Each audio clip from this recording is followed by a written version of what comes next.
Okay.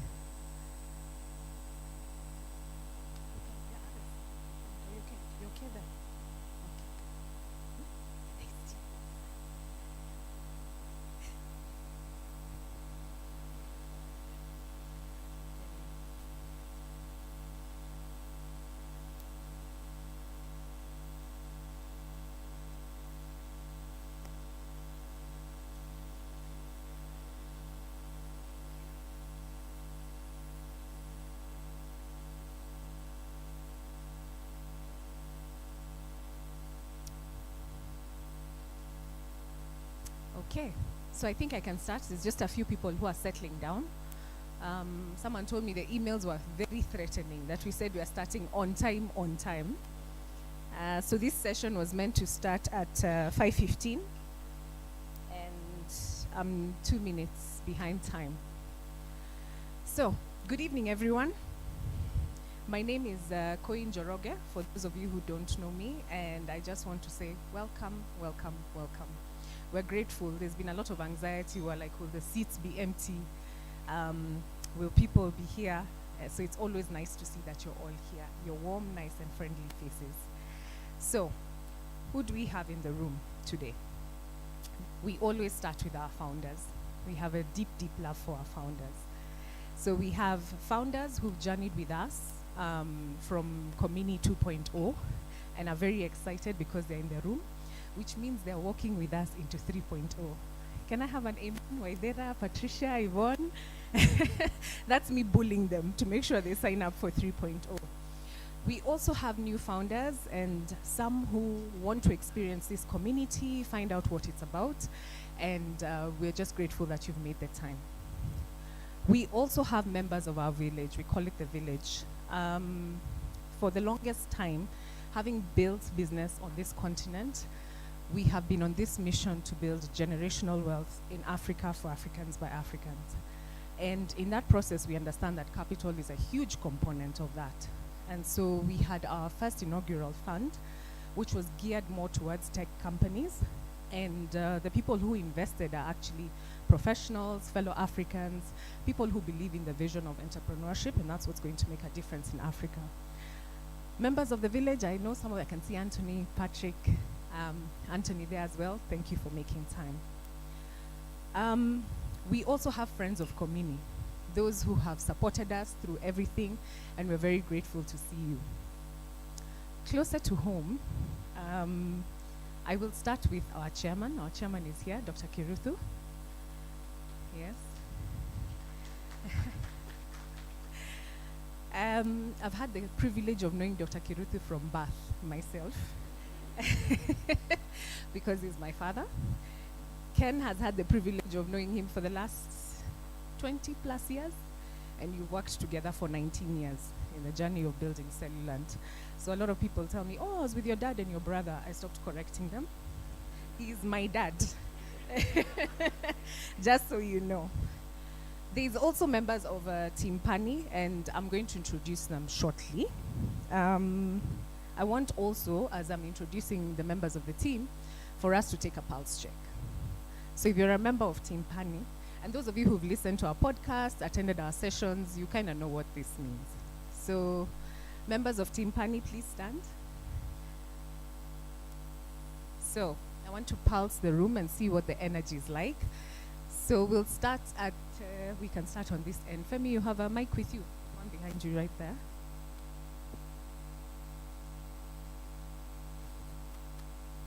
Okay. So, what's your energy? I'm at a 3 today. You're at a 3? I'm at a 3 right now. Okay. Yeah. Why are you at a 3? I think there's just a lot of anxiety in just putting this whole thing together. Okay. I'm really happy to see the room is just full. So that's a big win. The one word that I want to leave today Yes, with, what one word do you want to leave the room with? I want to leave today feeling hopeful. Hopeful. Hopeful. Yeah. Okay, hopeful is a nice word. So who feels they're at a 3? You're not at a 1, you're not at a 4 out of 5, but you're at a 3. Mwenda, you're at a 3. Eh? You shouldn't have put your hand up. No, it's okay. It's I won't ask you where you're at a 3. Anyone else who's feeling like they're at a 3 out of 5? Energy-wise? Okay. Let's go to Ken. Ken, how are you doing? Your pulse? I'm great. My pulse is at 4.5 out of 5. Wow, that's very high. It's been very nice to meet entrepreneurs. Actually, Patricia, season 2. Patricia is from 2014. Yeah? No, Twen- 18, 20 19. 2018. 19, yeah. 29. Yes. So we've been working with you for such a long time. So very nice to see most of you in this room. That joy. You know, I have empathy for founders because I know how tough the journey is. So good to see you all. Be high energy. One word you want to leave the room feeling with? I think helpful. Helpful. Yeah. Okay. That's a lot of people have nodded. So we need to be helpful by the time you walk out today. Okay. Who's next? Noni, how are you? And your name as well, so people know. Hi guys, my name is Noni. My pulse is at 3.8, pretty climbing throughout the day. The word that I want to leave here feeling is also fulfilled. Fulfilled. Okay. Thanks, Noni. Next to Kim. Hi everyone, my name is Kimani. Many of you may know me as the intern. My pulse right now, I'm at a 4, and the one word I would like to leave feeling is accomplished. Accomplished. Okay. Edwin, you're next. Hi everyone, my name is Edwin. I'm at 4. Really excited to see all of you here, and it's been weeks of putting this together, so it helps to see all of you here. I'd like to leave today feeling inspired by your stories. Yeah. Nice. Okay. Hi everyone. I'm Kenna. We probably have met online or on phone, many different ways. But it's so good to see you all here. The one word I want to leave today feeling is relieved.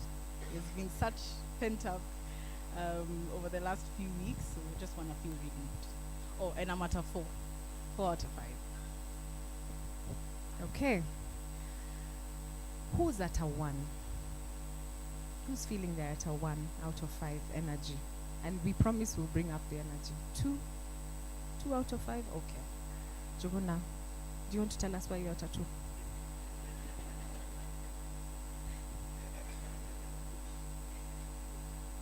By the evidence of how I sound, you can tell that I've had a very long few weeks.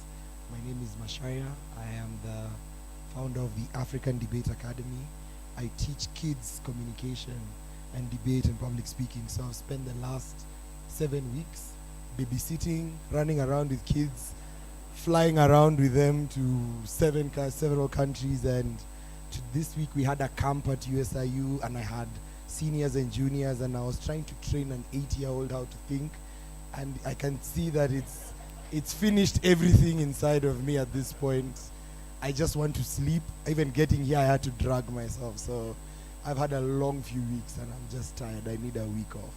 So that's how I feel.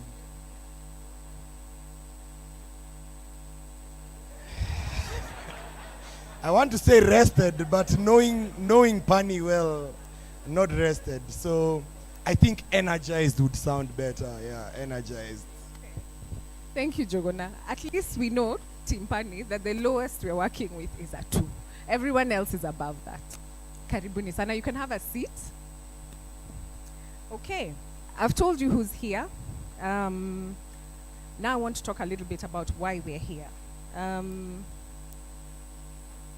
But I want to start off by saying the rules that govern our Komini room, and we call all of us our community, which was actually designed by our intern, is rules of safety, courage, and vulnerability.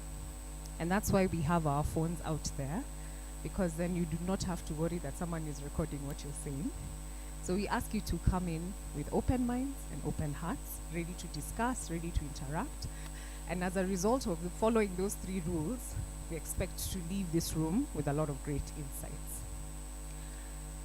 We, and let me not say we, because Kenna has been leading this process. But I think having arrived at why do we start with you and your people?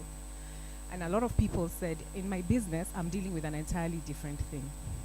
I'm dealing either with I want to jump off the lion, I'm dealing with I'm looking for capital, I'm trying to fix my product, I'm dealing with everything else other than what I think you and your people is about. But what we are here to actually tell you is that ultimately it's about people.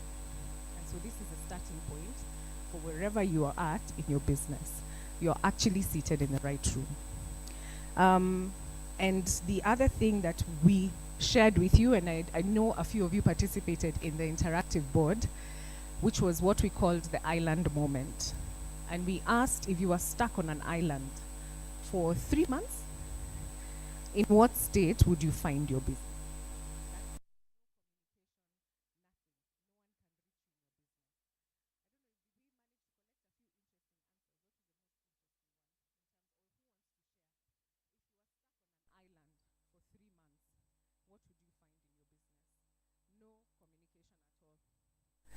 Yeah?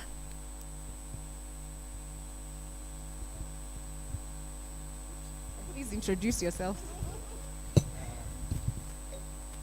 My name is Baraza. I miss my phone.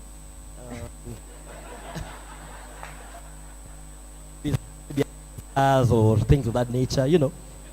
So, I ran a very cash-intensive recycling of glass and plastics, Jayo, and I wrote on this stuck in an island. Cash flow will end after, without me, 1 month. Okay, maybe 1.5 max. So in 1.5 months, there'd be no cash flow. So there'd be no business. What because would the happen? person who unlocks the cash flow is gone.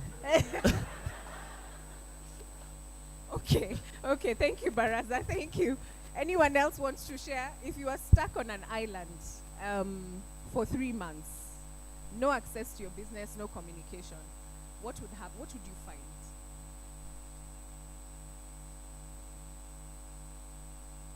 Yes.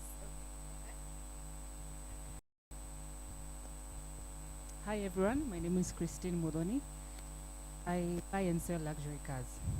And that means if I'm stuck on an island, I would not find stock.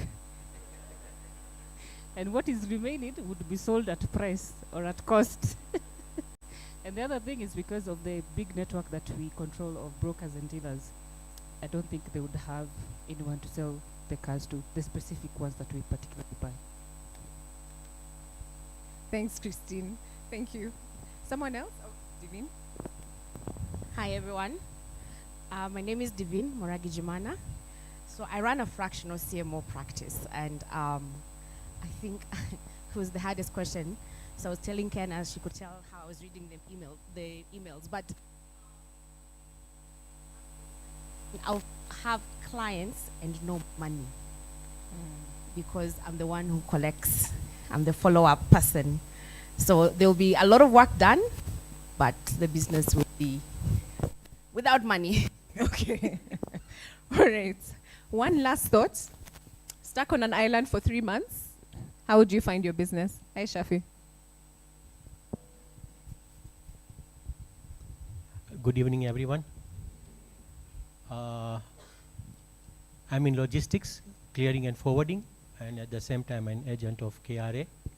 So whatever you speak, please be careful. Well, my business, of course, to be sincere, the cash flow will be great if I'm not there. Because I am the bottleneck, I have realized. But that company will have no soul. Would have more soul? No soul. Okay. Because it's, I think, that's what the leader brings, yeah. So yeah, that's my fear. Okay. Thank you. Thank you for sharing so openly. I feel like we've started with a lot of safety, courage, vulnerability. So when we were talking about being stuck on an island, we didn't mean a literal island. island moments, as we call them in Pani and in Komini, are representative of life. And that's the one thing you cannot cheat. And in our case, and I think I'm the one who has been asked to give this welcome note, I'm currently going through an island moment. So on 28th of May, we lost our mom. And so because of that, life stopped. The reality is that for the business that we run, especially for Komini 2.0, I think everyone saw me. If there's anything I love doing is running the sessions. And sometimes I was running 2 to 3 sessions a day. And I loved and enjoyed it. But how this shows up is first and foremost, when life stops, you're not going to work. You're not involved in the business. You're not in the day-to-day. And then when I went back to work mid-June, and I think it's how grief manifested, is that I had this sense of physical tiredness in a way that I would not be able to run a session even for an hour. And so I had my island moment and I was stuck and life had happened. But the business has to go on. You have bills to pay, you have school fees to pay, you have all these things happening and the business must grow. And so we had a workshop with the team. And I remember, and I told them, you remember that sabbatical I've been joking about? Because I kept on telling them, sometimes when you do pulse check, I'm at a 2 out of 5. I wish I was on an island, sipping a nice drink and not with you people. I used to joke about it all the time. And the time had come. Unpredictable, one of those things you do not see. That's just the reality, is that when your island moment, and it doesn't have to be as devastating as grief. It could be you're relocating. It could be that we had a founder who was diagnosed with burnout, and the doctor said your prescription means that you cannot go to your business tomorrow. These things happen. But the reality is that business is what feeds you and your family is what takes care of you. It's the thing that you're probably passing on to the next generation. So when we went to the team and we had a workshop, I remember, if you look at our t-shirts, mine is written Chief of Aliving. Ken's t-shirt is written Chief of Arriving, because he's the one who shares the hard truths. So he just told them, team, I'd like to let you know, we officially don't have a product. And the product that you need to build means that Kwe is not in the room. Yet, I'm the one who has been running all the sessions. And so I'd like to put it to you that for you to really have a business, it starts with people. You work on the people. Together with the people, you build the processes. The people and the processes create the product and enhance it and pivot it and grow it. And then ultimately, the right people, the right processes, and the right product, you have a business. And that business then can give you joy, it can give you freedom, and it can lead to wealth, because that's why we're running businesses. Welcome to our masterclass.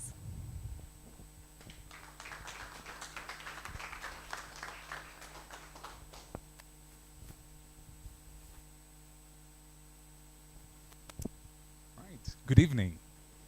My name is Femi, and today I'm here to give you a very short story about Pani and this product that you're seeing before you today called Komini. Now, some of you might be wondering, why is it me who is standing before you giving this story? Well, the truth is, over the past few years, I've had a very unique front row seat to the experience of this building journey. So I first got to know about Pani 5 years ago in 2020, and it was during a graduation dinner. And the young lady who was graduating stood up and announced to her family that she had gotten a job.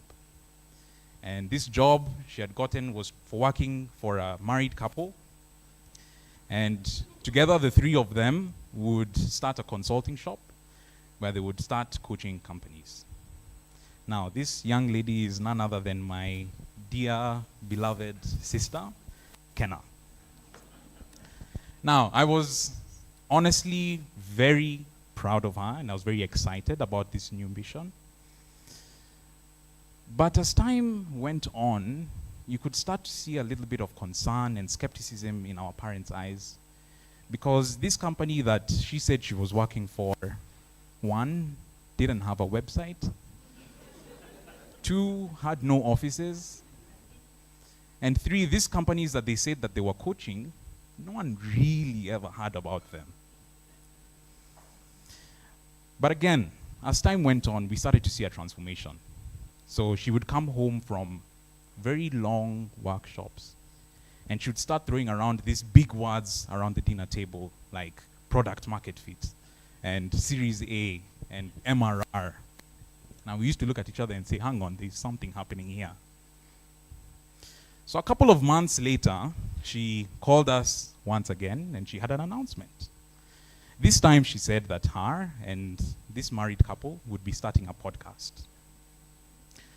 Again, we were very supportive, being family, but we were still trying to reconcile how this social sciences major had found her way into podcasting, and not only podcasting, but a podcast that was targeted to entrepreneurs about building business. What did she know? But that wasn't the biggest surprise, because about a year later, I found out that she had invited all of our aunties and uncles to a very serious Zoom call. And once again, together with this married couple, they would be pitching my aunties and uncles a chance to join and invest in this $1 million fund that they were then going to invest in African startups.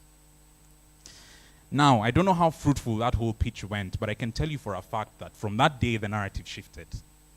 And this young lady, whenever she was asked to speak about her work, about how life was going, everyone, including myself, put away whatever they were doing so that they could listen to her and her story. Now, that's the front row seat experience that I had. And through the lens of being a brother, I got to see the evolution, not only of my sister, but I got to see the evolution of a company.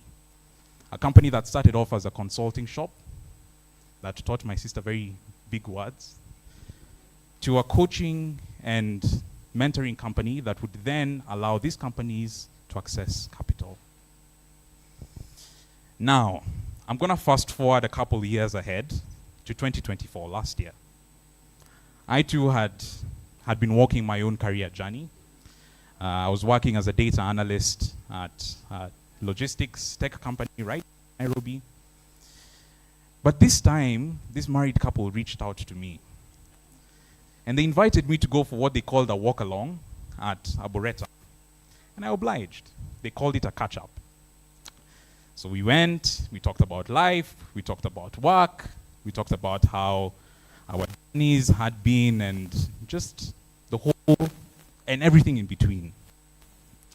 Now, during this catch-up, Ken began to talk about this shiny new product that they had been building, and it was called Komini. And he began to just explain what it was, and I listened. I can't tell you for a fact that I understood everything that was happening, but I listened. Now, at the end of that walk along, he looked at me in the eyes and he asked me, "Do you feel compelled by this mission?" Now, out of formality, I said, yes. How can you tell the OG that his product doesn't make sense?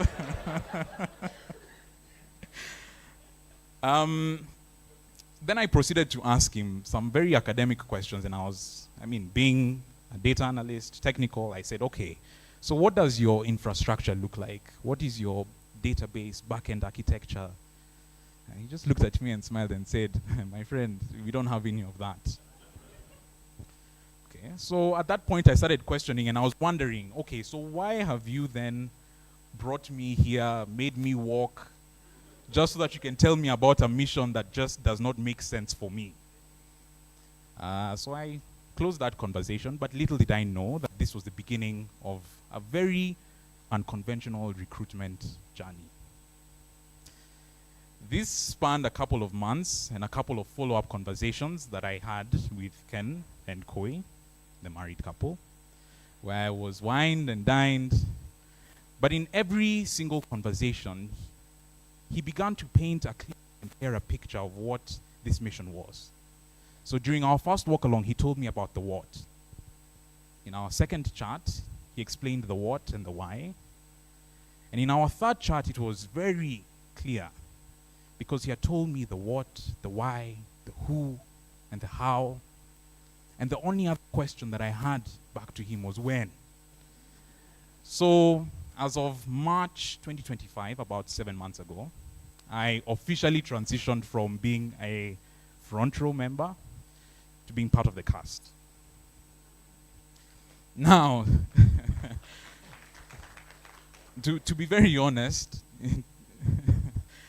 it was very different to what I had expected because I realized very quickly that I had been sold a dream.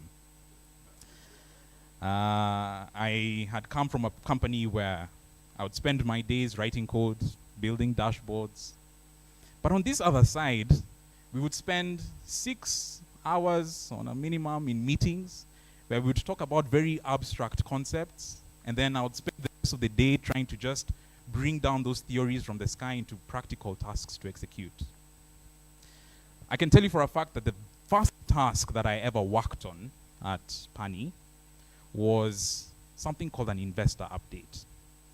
Now, I had absolutely no idea what was required for me to do that. But as I walked along and as I was guided by Ken, Koi, Kenna, I somehow at some point figured out, okay, this is what one needs to do. It's a couple of questions you need to ask companies, put together a couple of visualizations. And after long days and long nights, the task was finally completed. And I was happy. I said, I'm happy to be done with this task and put it behind me. But then I was told that because it was I who wrote that investor update, I would then have to present it to the advisory committee and some members who are actually in this room today, and they can attest to this story. So again, I was thrown in the deep end, and I was scrambling and trying to understand, okay, so then what then am I supposed to do? A couple of days later, I found myself on a call, and just like Kenna those many years back, I started using words like product market fit, and Series A, and MRR. I mean, it's just full circle. Now, why am I telling you this story? This journey of building and redefining Komini to Komini 3.0 has required us to go back to the drawing board. For me, it allowed me to go back to my first love, data. It allowed me to go to the waitlist that we had compiled over the 1 year of running this program, to go and look at what the founders were saying and what they had expected from this product. Now, there's one pattern that I'm going to share with you that we discovered in this data. When we asked founders what was the biggest barrier that they had experienced when it came to growth, companies that ranged from $0 to $500,000 in annual revenue cited that people was the biggest problem that they had. And why people? There were a lot of complaints like, there's no market, there's no talent in this market,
Righty.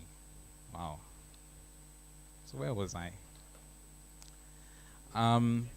MMRR. Right. So I had the chance to go back to this database of waitlist and founders who had expressed interest in joining the Komini program. And one of the patterns that we saw was in businesses that were ranging from 0 to 500K in annual revenue. One of the biggest problems that they cited as a barrier of growth was around people. And it was frustrations and complaints about there not being the right talent in the market, there not being enough qualified people. Others talked about what managing Gen Zs has been like, and just trying to get the best and the most out of their teams.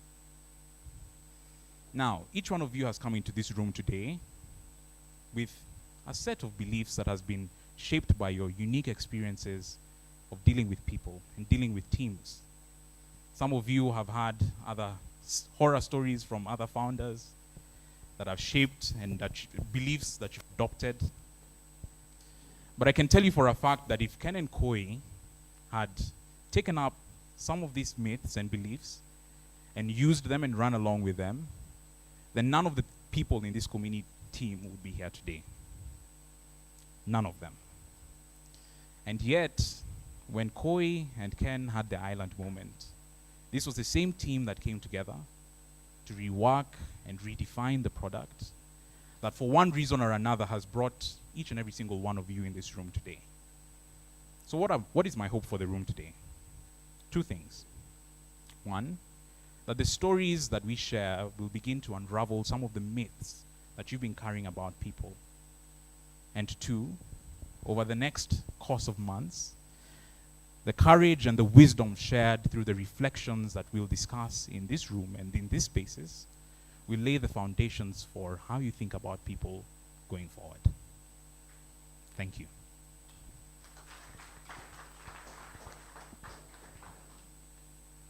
All right.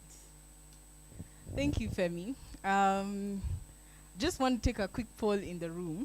We're going to do a fun game. There are two questions. How old do you think Femi is? Just as an icebreaker. How old do you think Femi is? 20? 26? Uh-huh. Here? 22. Okay. 28. Good answer. Uh-huh. 29. Okay. 25 as well. All right. And what degree do you think Femi has? There was a hint somewhere, maybe. Data science. Wow. Okay. Okay. So, a drum roll. He is 23 years old and has no degree. So no degree, and I'm saying that now because my parents are not in the room, but we are working very hard to ensure that he gets one. But I think that just begins the conversation that we're going to have about people, and starting it from the angle of the myths that sometimes hold us back from building teams. Right? So he's 23, that doesn't mean he's not able to run things. He's not able to hold a piece of the mission, just like anyone else does, right? So, my name is Kenna, and now I go by CEO of Komini. For the last 2.5 months, I'm the one who's taken the reins over from Ken and Koi while they are taking time to rest and rejuvenate themselves. But they are fantastic coaches. We have a weekly call that makes sure that I don't burn anything. So it's been a fantastic journey. That 6 weeks of putting together this Komini 3.0 has been interesting. But I think just reflecting on what Femi said, the reality that none of us would have been in the room, especially doing the jobs we currently do. Now, what are we going to do today? We're going to walk a journey from myths all the way to building a people philosophy that works for you. Because, as Koi said, when you have that island moment, that philosophy is what keeps your business alive, right? You and your people has never been realer for us than it is right now. So I'm going to invite you into the fireside. We usually do Komini by the fire, just the three of us, me, Ken, and Koi. But today you get to be our live audience as we talk about some of those themes. So I'm going to invite Ken and Koi, my co-fireplace members, and we're going to sit up here. Clap for them as they come up.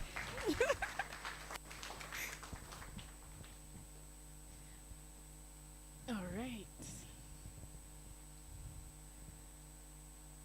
We have a mic.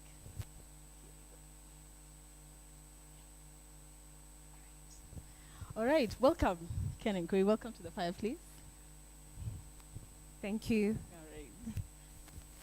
Okay, so I'm going to start out by asking Ken, right? So you've heard what Femi said about being challenged a lot, yet you are very, very, very underqualified. And that sounds like a pattern for you, Ken. So how do you usually balance between extremely ambitious missions? And some people know Ken as the godfather of tech. So extremely ambitious missions with a team that sometimes on the outside can look very inexperienced. Yeah. Yeah, good evening.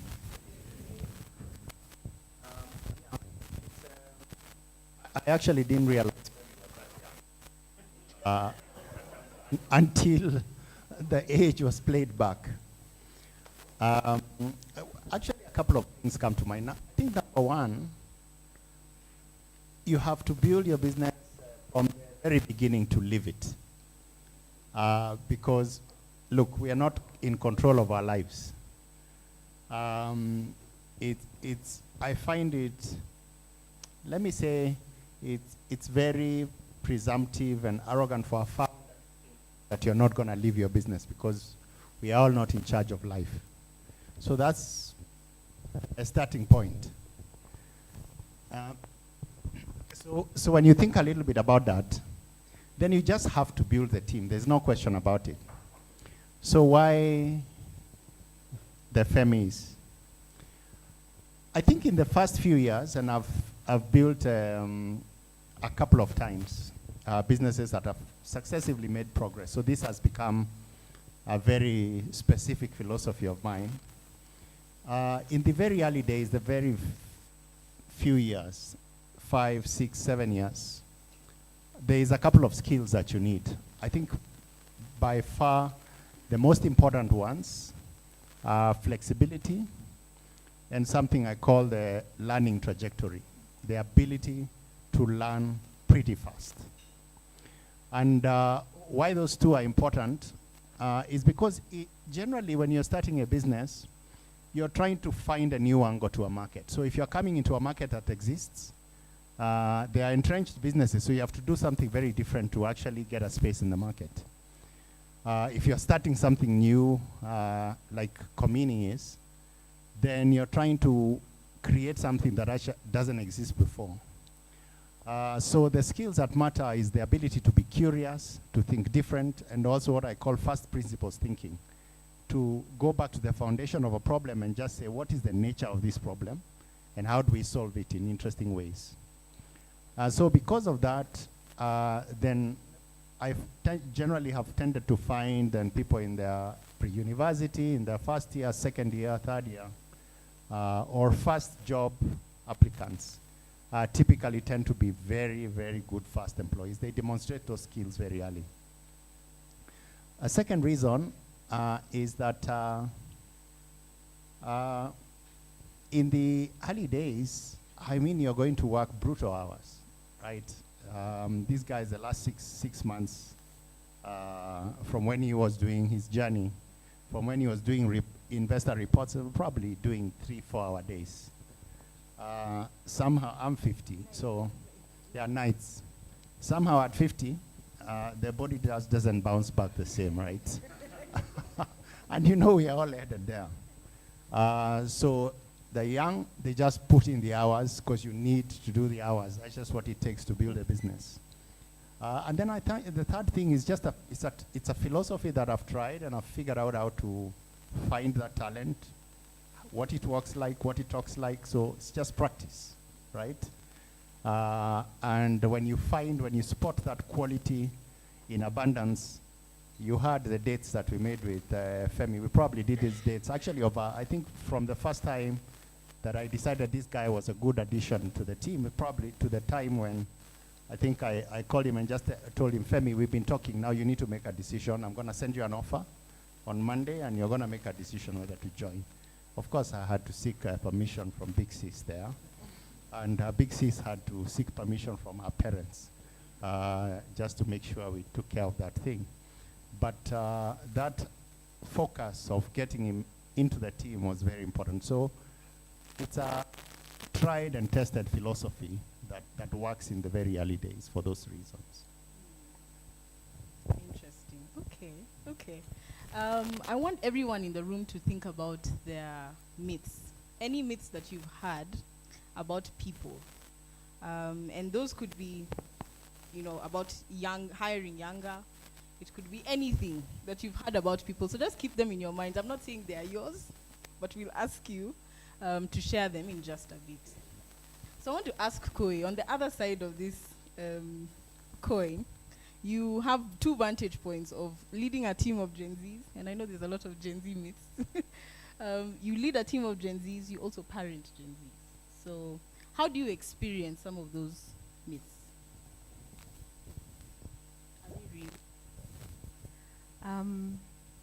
So first, it's interesting. I'm looking at David. David actually started at Cellulant in second year of university, right? How long were you at Cellulant? How many years? 18 years. And left as the chief commercial officer. Yeah, and built a big business with Ken, right? So it's true, it's a tried and tested philosophy. Divine, you're also young. Yeah. So in terms of the Gen Z myth, yes, there's a lot of character development. And I know there are times we have conversations with founders and gosh, on behalf of the generation, I'm so sorry, like you've been mistreated. Those things do happen, people don't show up to work and then they assume they've given themselves time off. It's very, very interesting. However, I still think that it's not the whole generation. I don't think they're all bad apples. I think what has happened is with the proliferation of the internet and just what social media has become, they're very clear and very aware of what they will take and what they will not. I don't think the other generations, I don't want to say which one I belong to, were as vocal, yeah? And so because of that, there's a bit of an openness you need when you're having these conversations, because just like any relationship, you need to address what matters most to them and why are they aligned with the mission. Once you achieve that, once you understand and they're not going to be attracted to pension, mortgages, the traditional things, then you have walked the distance. And from there, when you listen to them, you're able to listen with a different ear. And then when it is aligned to mission, I promise you, there are those who really, really deliver. And there are times we do say, in the same way, you come from certain homes, and other people come from certain homes. So you just need to be very good at being able to sift and see that which works for you. That's what I think about Gen Zs. I know they have developed a lot of founders. There are some who have declared, I will never hire another Gen Z. That is not practical. Because like Ken said, you need that energy and you need the labor to work for you. So, yeah, that's what I think. What matters most to them and what's going to motivate them to come to work? Unlocking that early. Unlocking it very early, yes. Yeah. Okay. So Gen Z is one of those myths, but I know there are others.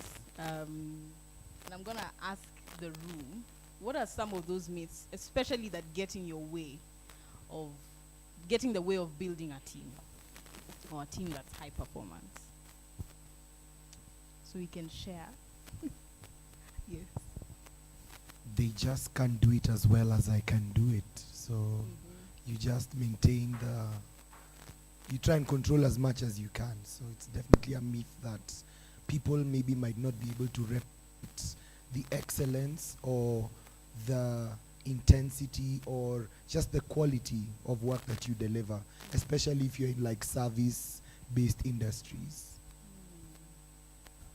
Nice. That's a very good one. We hear a lot of founders say, no, it's to my standard. And so you have to do it all the time. Okay. Thank you. Thank you, Joanna. Any other myths that are very... Yes.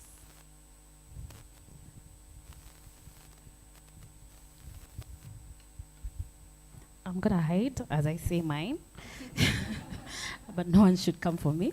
At least we don't have phones here, so no one will come for me. So, context. I've run a team. I'm a lawyer, and for the longest time I was head of a department, which meant I ran a team.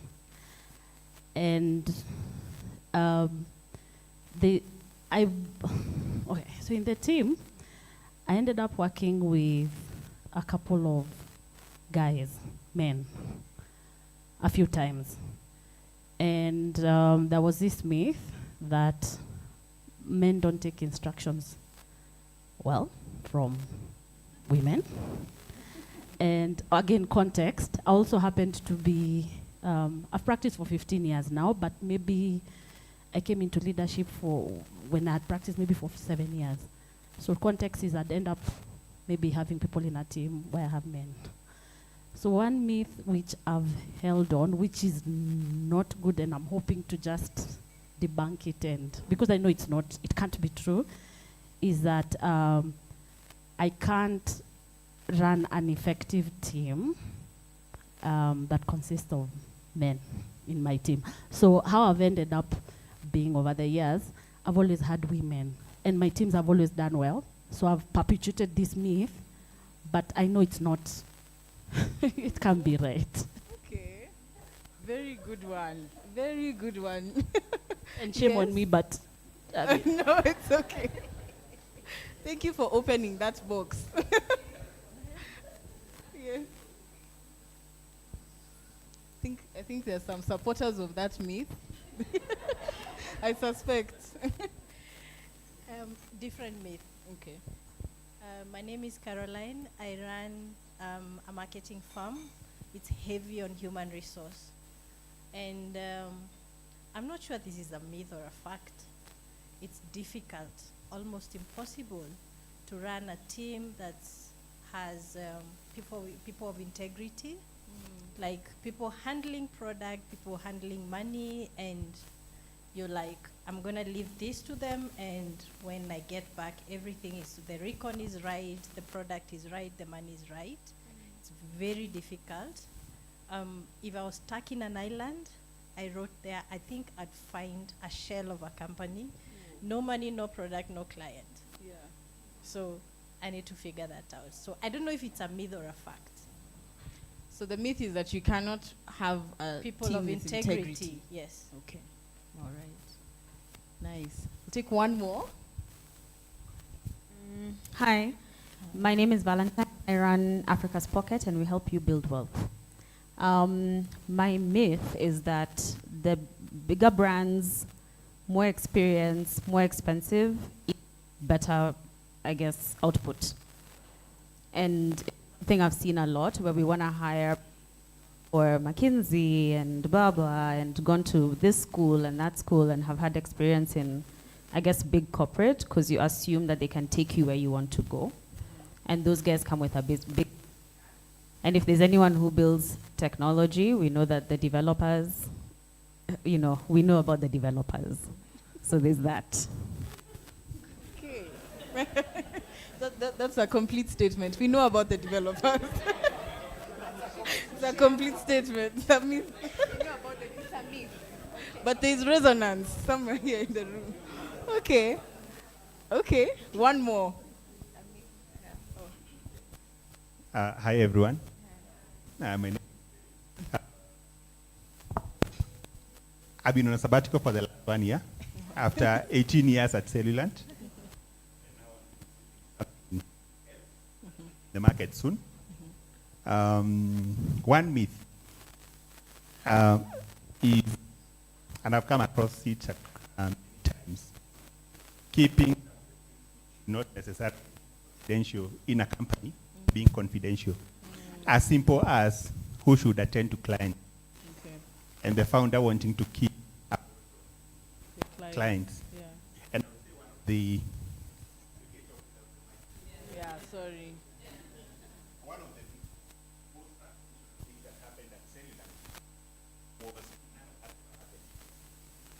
Then ran clients out performing, they were making money, not making money. Anything was an open book across the organization.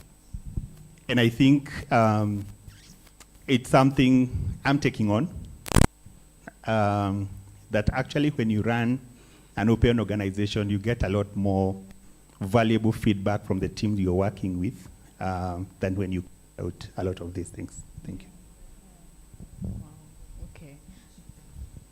Someone? Oh, I think we're good. One more. Hi, everyone. Hello. My name is Alice. I'm an executive coach. And this is one of the myths I usually find on the market for founders. He said to coach to the standard that I want. Some founders don't want to coach to standard because they say if I train them to my standard, they will steal them. So they still hold to themselves. Certain things don't run at all, at all. Certain things like even passwords. Certain things like invoicing. You want KRA to come for me? Yeah, they will allow you to do marketing, but when it comes to invoicing, mupeleke kwangu. I just want to negotiate myself. So such a things limit companies. So it's a myth that people can never be trustworthy, but I think it's a belief issue than a personality issue. Okay. Okay, I think we have some good myths in the room. Sorry, was there one more? Yes. I want to say Divine and Kate, because Kate has been raising it as well. But I think just in the last 2 years, and it's something we experienced when we were at Cellulant, but I didn't know how deeply seated within companies it is that there is no good talent in Africa, particularly when it comes to tech. So you find that most outsource outside, especially at a particular level. So there's just a myth that talent in Africa is lazy, can't work as hard, there's no good tech talent, and therefore outsourcing quite a bit. Okay. So the myth that the talent doesn't exist here, I have to find it outside of Kenya or Africa. Okay. Very good. I like that we are identifying the myths because we know then what we need to shake. And I'm going to ask Ken and Koi, are myths bad? Is there a way that they can turn to be helpful? Because we're going to talk about a people philosophy. And those two things are both rooted in a very specific belief about people. So what's the difference between the two? Myth versus philosophy.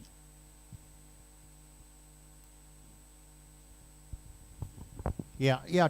To be quite honest, look, I think the myths are well informed, like they come from somewhere, right? If you say men don't take instructions from women, it's probably, that's been your experience. And look, the experience we've had is the experience we've had. That's just what it is. I think it become, if you don't define the therefore, so you have this myth, and I think in your case you probably have, you've said, okay, can't figure out men, so I'm going to work with an all-female team. It crosses into a philosophy. So you've got a philosophy that if for your style and flavor, you work with all women. So that's a good philosophy, by the way, and there's all kinds of philosophies that work, and that one works.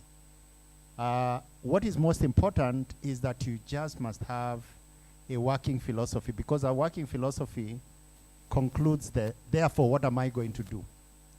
So if you say that you can't trust Kenyans, I understand that. But if you leave it there, then it's a myth. But if you then say, therefore, I'm going to hire all Japanese, Then that's a philosophy that me, I don't trust Kenyans, I'm going to hire Japanese. I respect that a lot because it empowers you to know where to find them, the Japanese, right? You know that you'll not find them in Kilimani for sure. You have to go to Japan.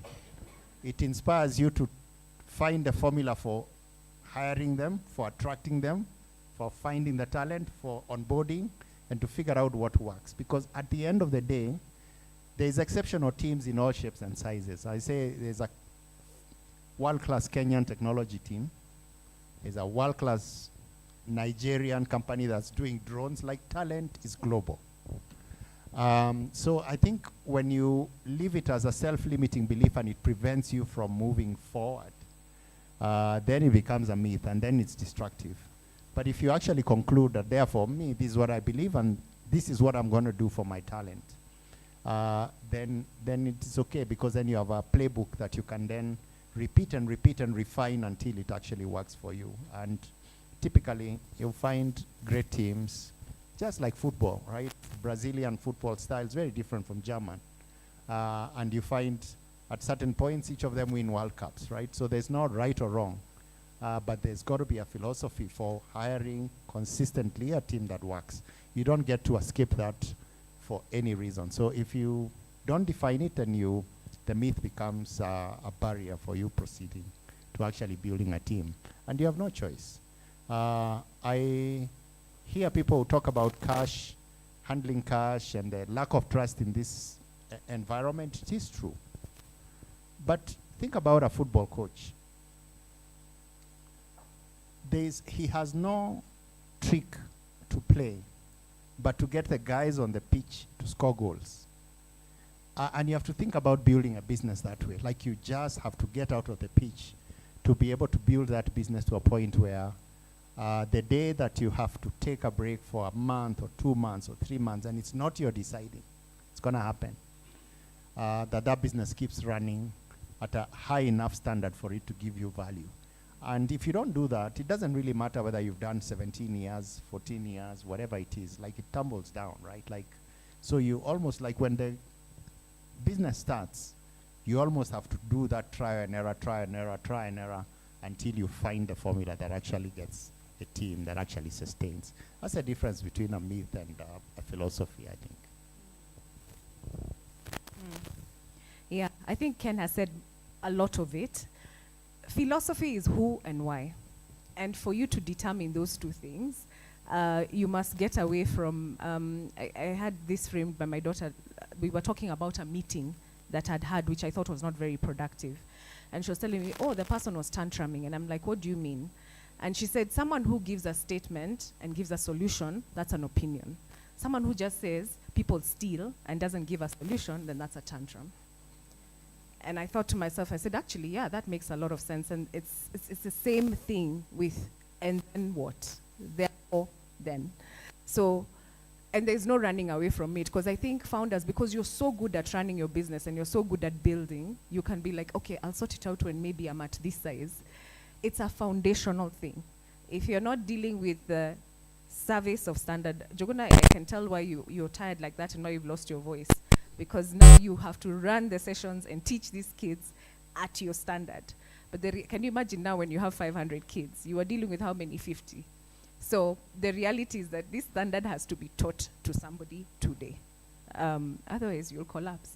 Yeah. So it is not a tomorrow thing or when I get to this size. Is you have to deal and answer those questions of who and why today. So develop opinions, don't tantrum about it despite how character developing people are, and then use those opinions to then create that philosophy. Nice. So, Koi, as you've talked about who and why, as the basis of our people philosophy, we're going to share what ours is. And just a note before we do, I think the people philosophy is never like an easy thing to come to terms with. It's a truth that sometimes you have to sit with and say, actually, this is just me. And it's the way I am, and we build around it, right? So what is the people philosophy that we get the comment about? I'm going to ask Koi. because I think the comment was delivered to you. I actually thought you were going to call it out. Our people philosophy by a lot of people is defined that Ken and I suffer from a parenting complex. I don't know whether it's a complex, but it's a parenting approach. The first time I had it, we were seated by the fireplace at home. And, when you talk about how was your day, we said, oh gosh, we're feeling really bad because we'd gotten someone on the team and we thought it was really gonna work out. But 3 weeks later, it's really not worked out. And so we've all agreed, actually it was an amicable agreement that it wasn't working. And so one of my children was courageous enough, was like, oh, okay, I'm not surprised. And like Ken says, you can usually see my temperature from my toes. I'm like, what do you mean? Like, how can you have an opinion? And I said, yeah, it wasn't going to work because that's like your peer. You see, for you and dad, you like to parent even at work. And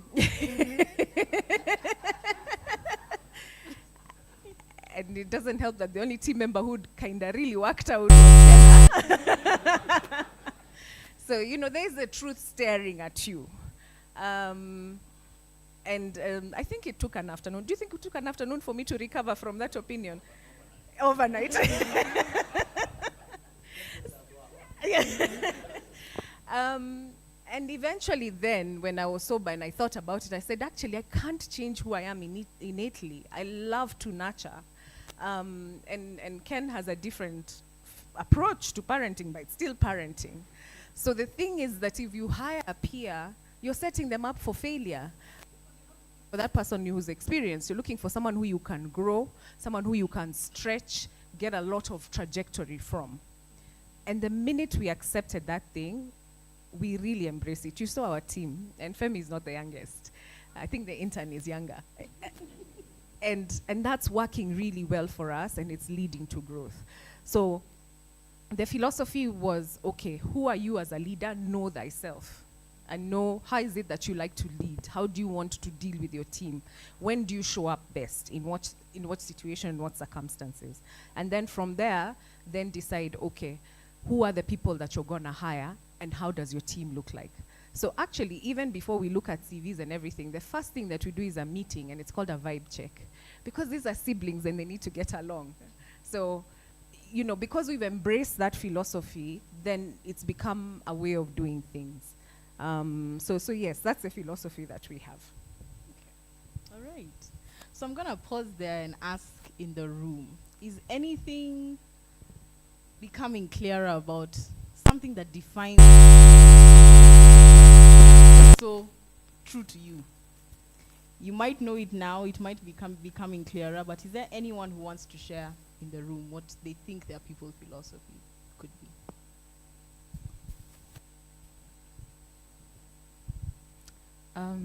There's something that you've mentioned, and I think I relate to. We run our auto dealership with my husband, and for a decade now, I feel like the young employees we've worked with, we've become very nurturing. So I wanted to ask you, do you feel it's because you work as a couple that makes you nurture and parent? Because everything you've described is what I do, and I'm just like, my toes were curling when you said the temperature rose when she told you that you parent, rather when your child told you that. And how has it been? Because as a myth that I've always tried to debunk, or now therefore we want to look into, is people say couples cannot run a successful business, but on the contrary, I feel like it has made our business what it is for now, getting into the second decade.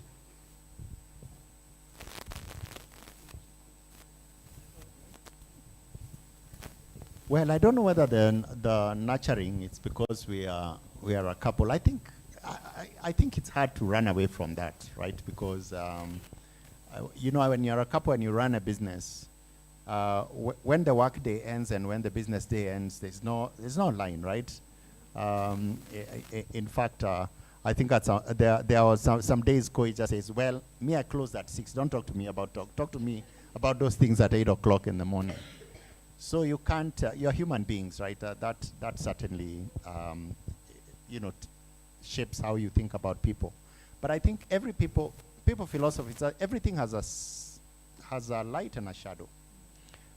So as the business grows, there's going to be a time when you have to start to think about those dynamics, right? So in our case, Kena and Karogo actually defy the myth that normally Africans were told don't work with family. Actually, do you guys remember that? We've been told.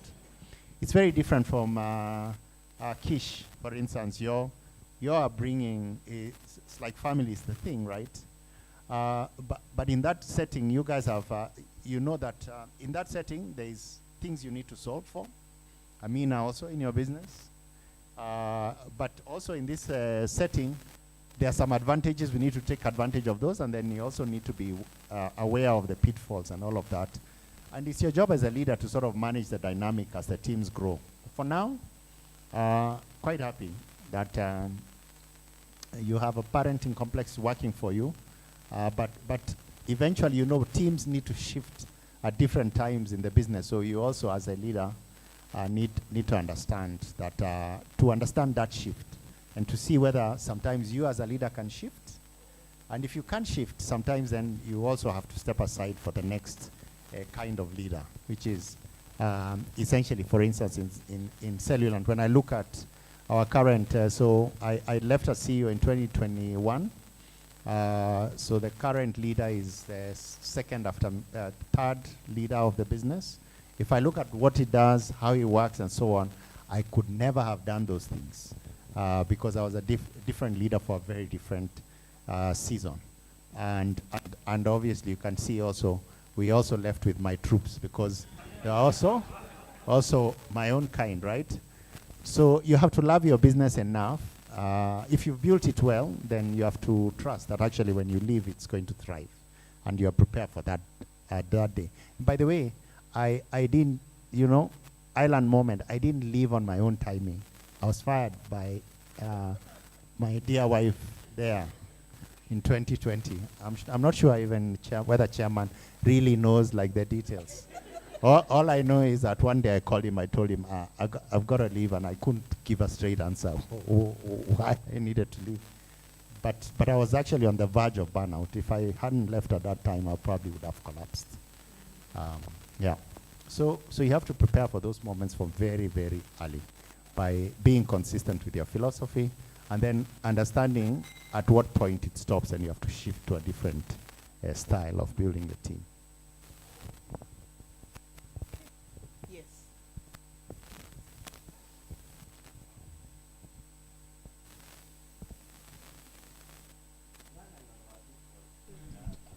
I like the mic. I think the philosophy is interesting. When do you actually know that you've landed on the right philosophy? Because a lot of the businesses here might be young, and the pressure to perform is pretty high because, you know, as a startup, you know, you burn money very quickly. So when do you know that you've actually hit on the right philosophy?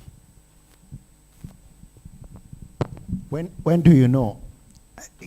It's a very good question, Nganga. Frankly speaking, even at Cellulant, I think I consciously understood our recruitment philosophy by chance. And it was at a very tragic time, you know, after the Dusit attack in 2019. And there was this 1 week where we really went for, like, every day we were at a funeral somewhere. And one day, in one of these funerals, as we were listening to the story of this late engineer who had passed on, Koi just commented, she just like, my God, like, how much were you paying these engineers? Because we were educating their cousins and all of that stuff and so on. And then she says, actually, oh, you know what? My children cannot be hired at Cellulant. I asked her, what do you mean? She's like, actually, my Havington children. The profile of the engineer at Cellulant is basically somebody who comes from Shags, pretty much like me. I'm a Nakuru boy. David grew from Kamandora.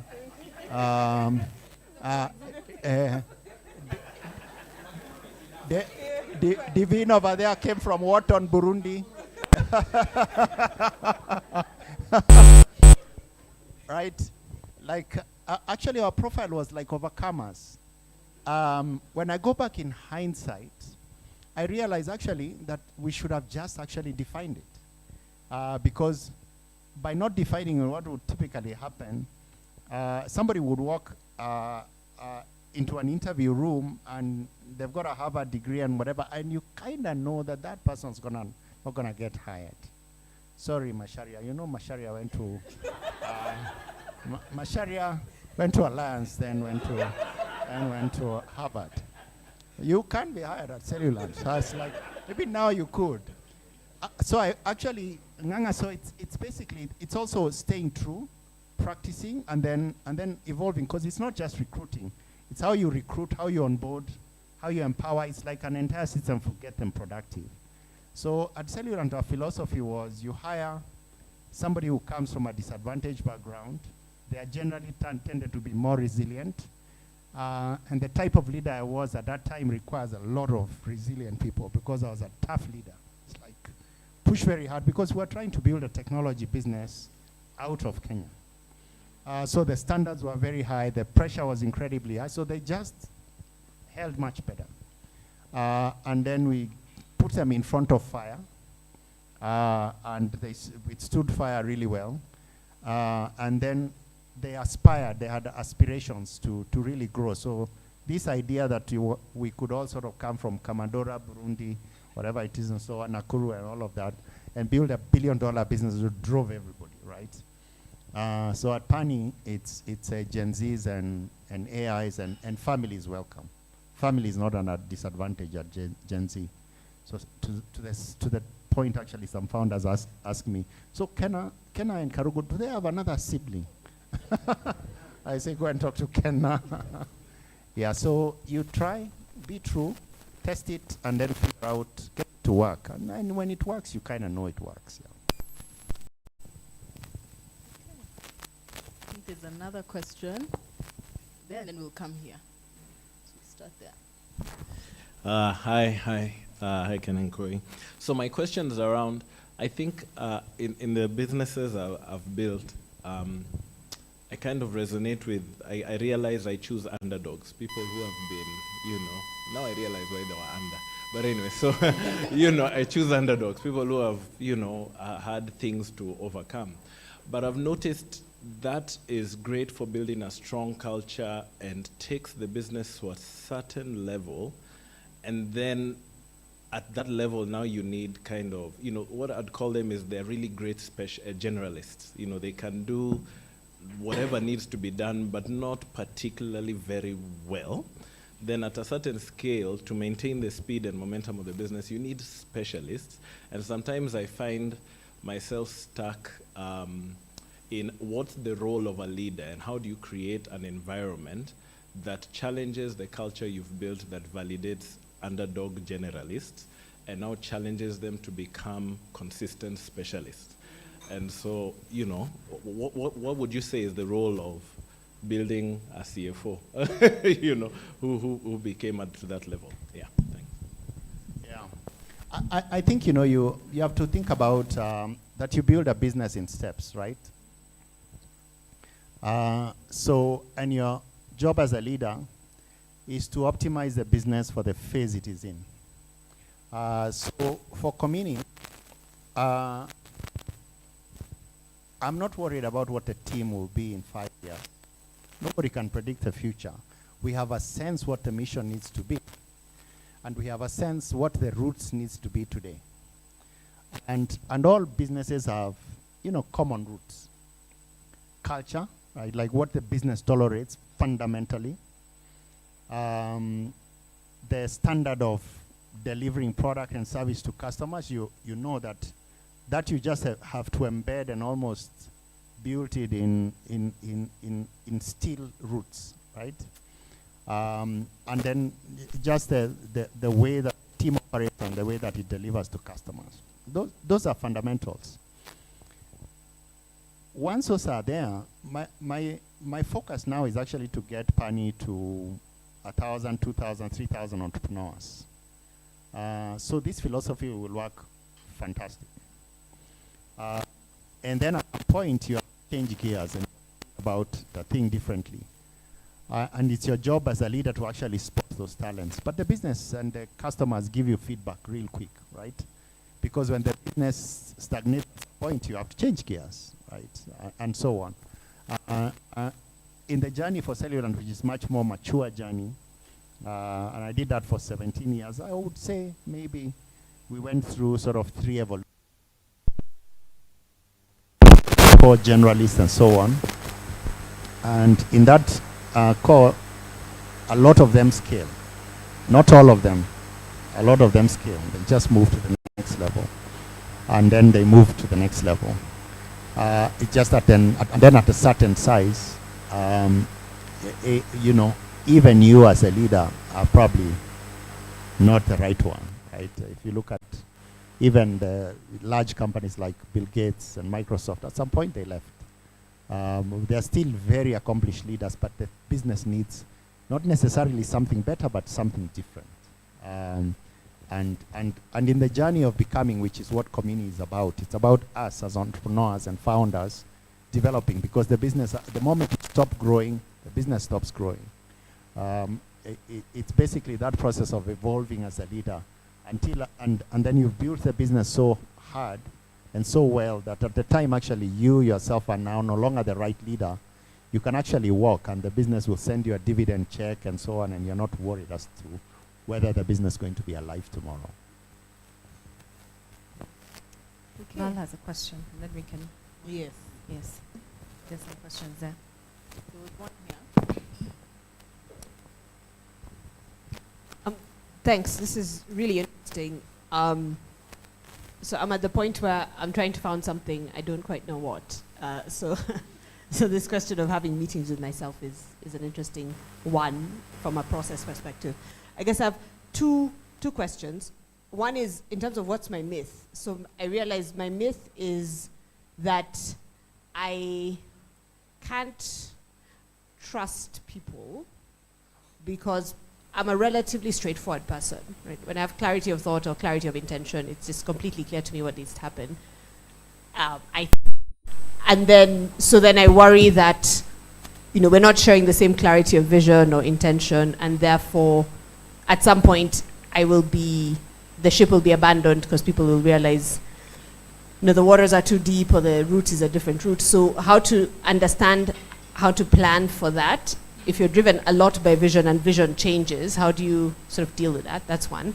And then 2, when it's in the context of, you know, that whole idea of you're holding the standard or the knowledge, because some of the things I'm interested in doing, I don't yet understand. Like part of what's driving me is the curiosity to learn and then possibly change an outcome. So how do you build a team when, you know, you as the leader are starting from a point of not knowing but wanting to find out, but yet you need people to come in who know enough to help some of the building blocks kind of develop? Because you end up in a situation where we're just brainstorming endlessly, potentially, as you're trying to figure it out, but then it's stalling because you're needing to make sense before you take another step. I don't know if that makes sense, but... I just want to be clear on the second question. You're very clear on what you're building. You're clear of the standard. But what you don't have clarity and conviction on is the how? Yeah, a bit, yeah. Like I'm clear on what I want the outcome to be, and it's a very big outcome. Yes. As a sort of, almost like as a social good, right? It is the right thing to have happen. And so I want to pursue that right thing. Now the how of doing that, and bringing people alongside to, like marshalling troops to essentially go fight the war, right? Although I'm not really that much of a fighter. That my skill set is not the fight, but I'm very clear that troops need to be marshaled to fight this war.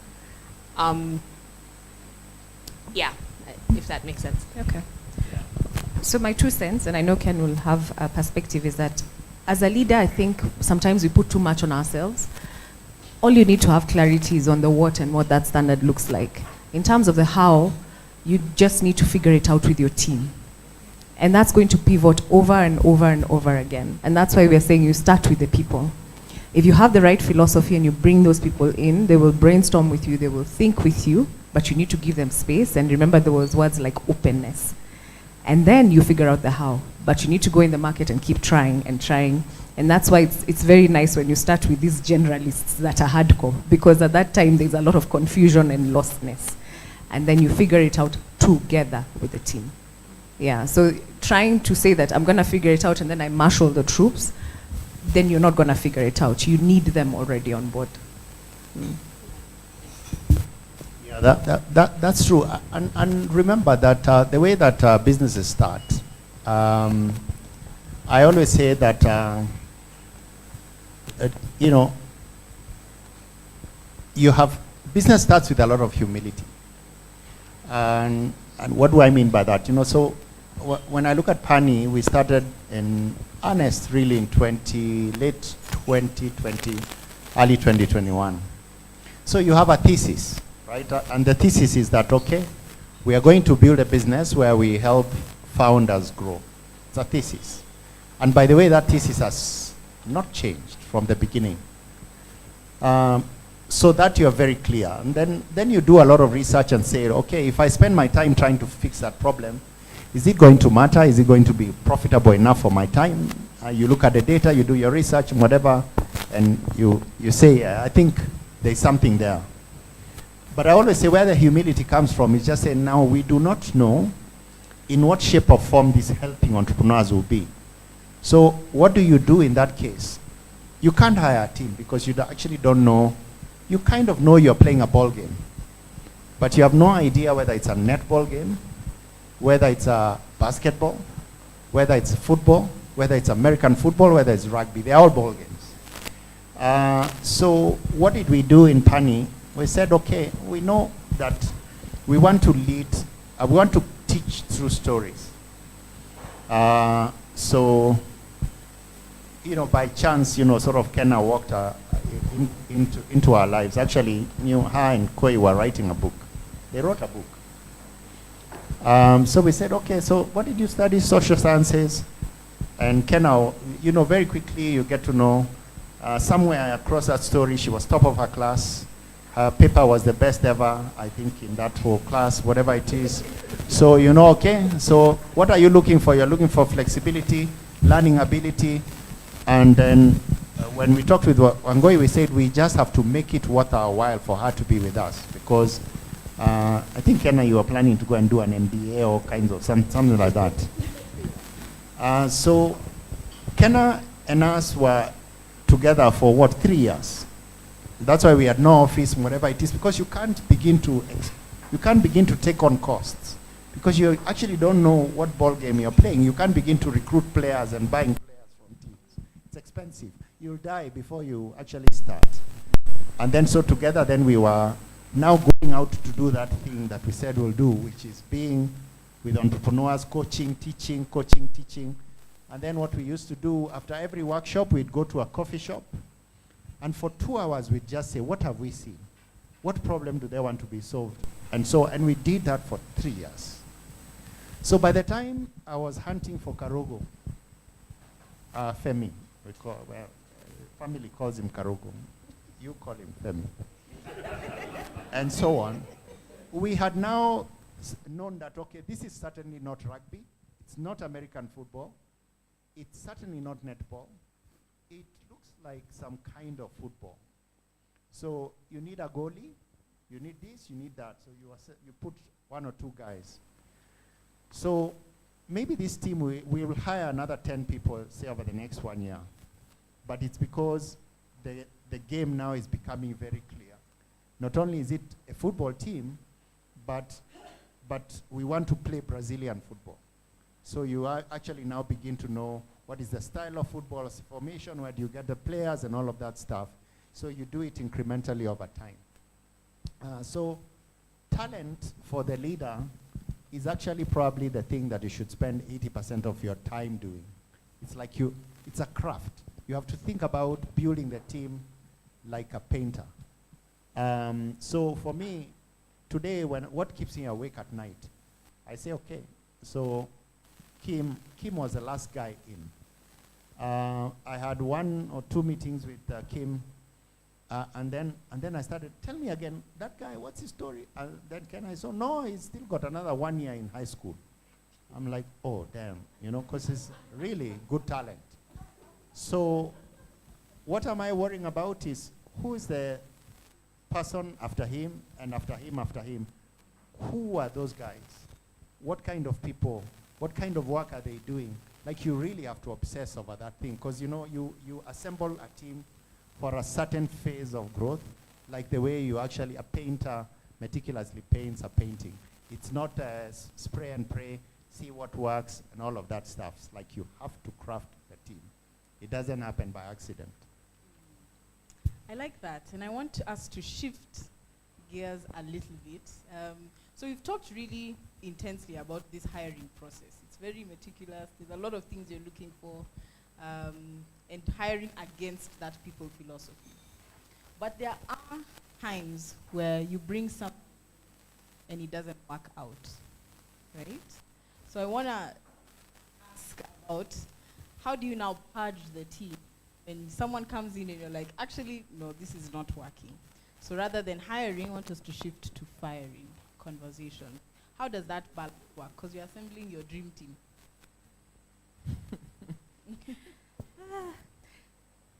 So the philosophy is hire slow, fire fast. I think Ken should handle the fire fast. I was like, which of the two? Yes. But at the end of the day, once you establish what your philosophy is, and you've accepted the lights and shadows, because like in our case, the shadows are that because of that parenting complex, for example, one thing is they will leave the nest.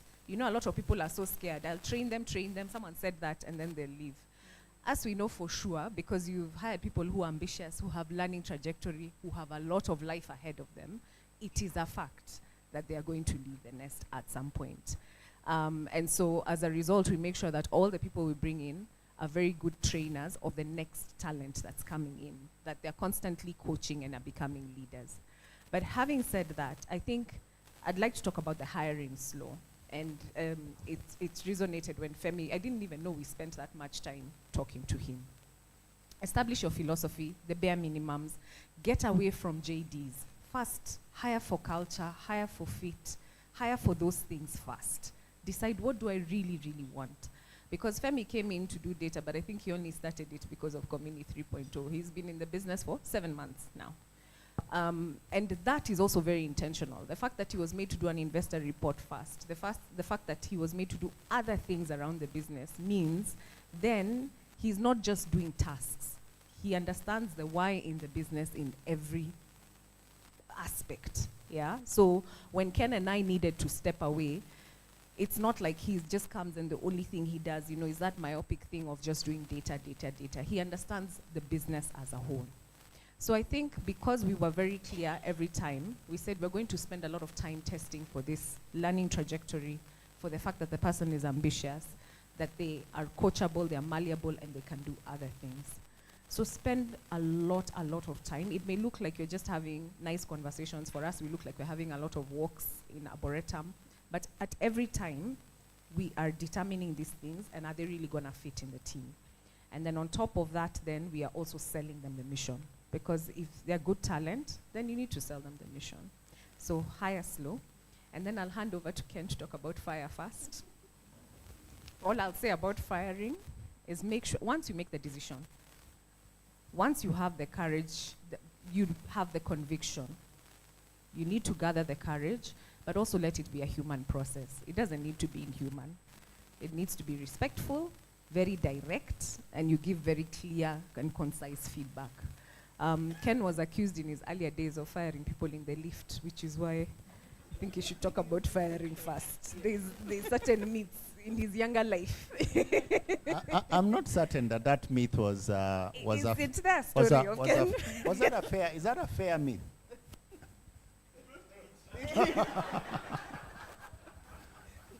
You need to say first how it happened. I don't know, David.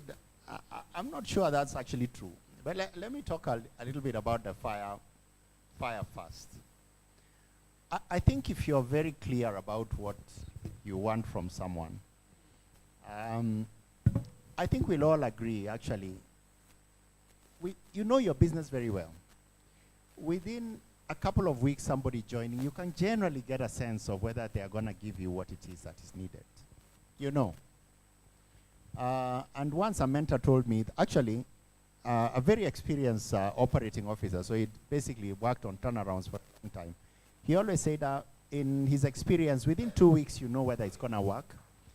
The time between that 2 weeks and when you actually fire somebody is your courage. So fire fast actually is fundamentally about courage. You kind of know. And I always say, where did I get courage from? Was always reminding myself that first, if you kept somebody in a job that, like most human beings want to do a good job. Once in a while, yeah, you do find some people that are special. And they seem to get joy from torturing you as a founder. But most people generally want to do a good job. And people who are not doing a good job, like they know, they are not happy. So actually letting somebody go is actually an act of compassion. You're giving them an opportunity to go out and find something that they'll thrive in and be happy. I always reminded myself it is an act of compassion. A second thing is that actually bad people are very costly. Very, very costly. I quantified actually a couple of sorts of bad hires I've had. My sense actually is that a bad person costs you almost 20 times their pay. Opportunity cost. So if somebody is a supervisor, you lose talent below them, all of that. Like, it's very, very costly. And the third thing is that when you allow bad people in the team, you lose the moral authority as a leader to exert standards, which is what leading is about, right? Leading is about showing people, guiding people that this is what we need to do for our customers, and this is the standard we need to do for those people. To lead by example, and to hold everybody the same standard. So every time I overstayed in letting go a bad person, oftentimes the questions that team would ask me is that, so what took you so long? It's almost like, where were you as a leader? Where were you when we were tolerating this kind of mediocrity and so on? So fire fast. Yes, it is true. I was a lot impatient in the early days, right? Because, you know, we were trying to expand the business and so on. I was much younger and all of that. I hadn't met Koi, who tempered me a lot and all of that. But I think today, I don't think the urgency to fire fast changes. I think what has changed is more or less the style. What Koi says, just compassionate firing. And it's not very complicated formula. This is what happens. In compassionate firing, I always say, you send an email that tells somebody that, obviously, you have generally had several conversations. It's always a bad leadership if actually you fire somebody and they're surprised that you're firing them. It generally means that you have not been giving them feedback for a while. So that's you as a leader. But if you've been doing that, chances are most people see it coming. It starts with an email, just say, look, we've had these conversations over time. I'm not getting a sense that it's going well. Let's have a chat. And you give them a few days, right? So it's always nice to prepare human beings for what's coming. Find a safe place. Walk-alongs at Arboretum are fantastic. And in those conversations, say, hey, we've had this conversation. I think this is not working, and it's fatal. Like, it's the end of the road.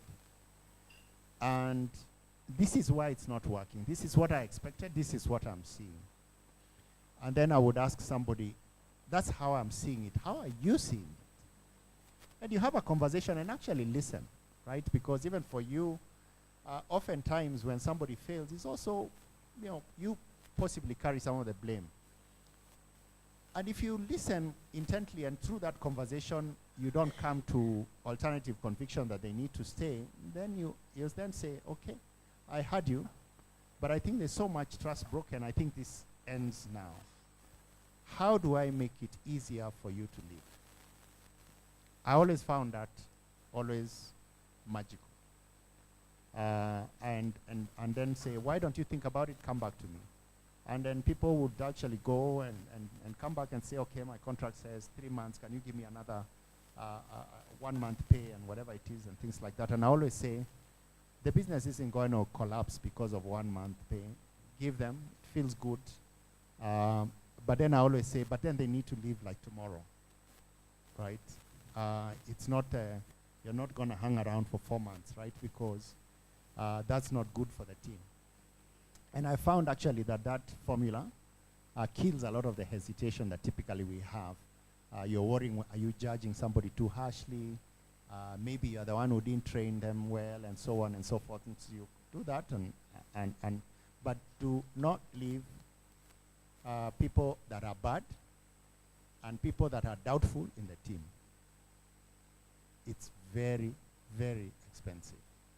Very expensive.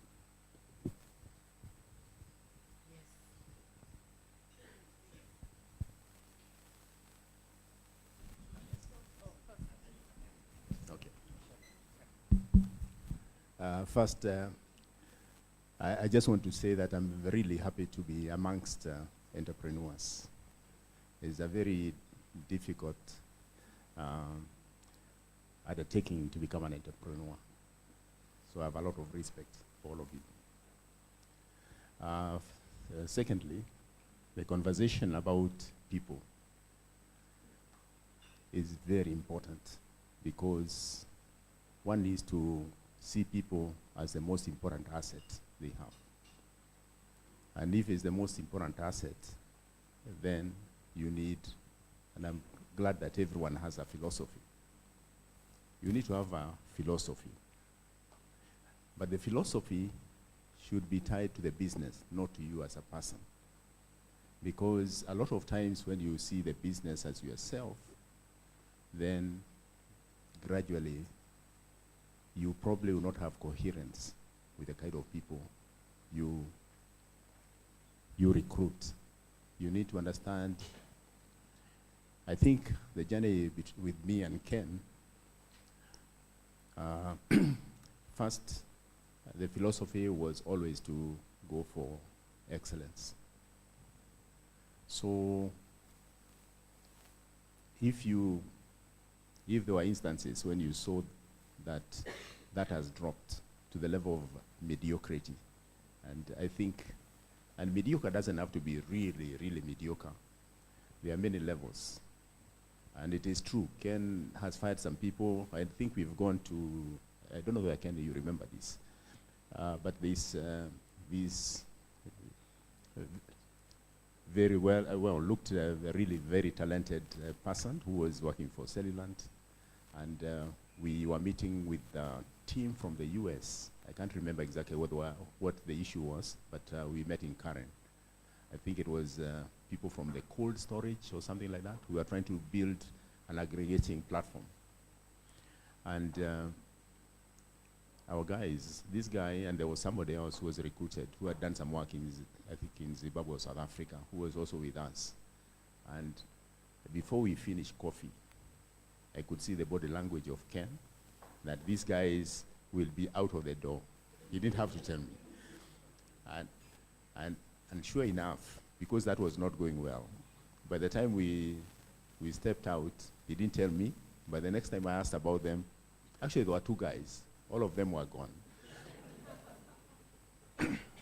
So, I think when you think of it as your most important asset in your business, then, and your philosophy kind of points to who you should be working with, because that person really reflects who you are, who you truly are. And if that person does not reflect that, then there's a problem. So, some of the challenges which, and maybe I can go a little bit back to some of the things which were discussed, like lack of integrity. Those values come very early in the business. They are foundation values. It is very important to create a culture very early in the business. For instance, in Cellulant, it was always very clear, we don't take any business from government. Government jobs, we don't take. It doesn't matter how much money is in front of us. It was, you set up standards from the beginning, what they can do, what they can't do. And this communicates very early to the employees. These are the values. And then you need to build the confidence in them that the business is not going to die, because there is always that business which is coming from people who have the similar belief from you. It may start slowly, but it builds up.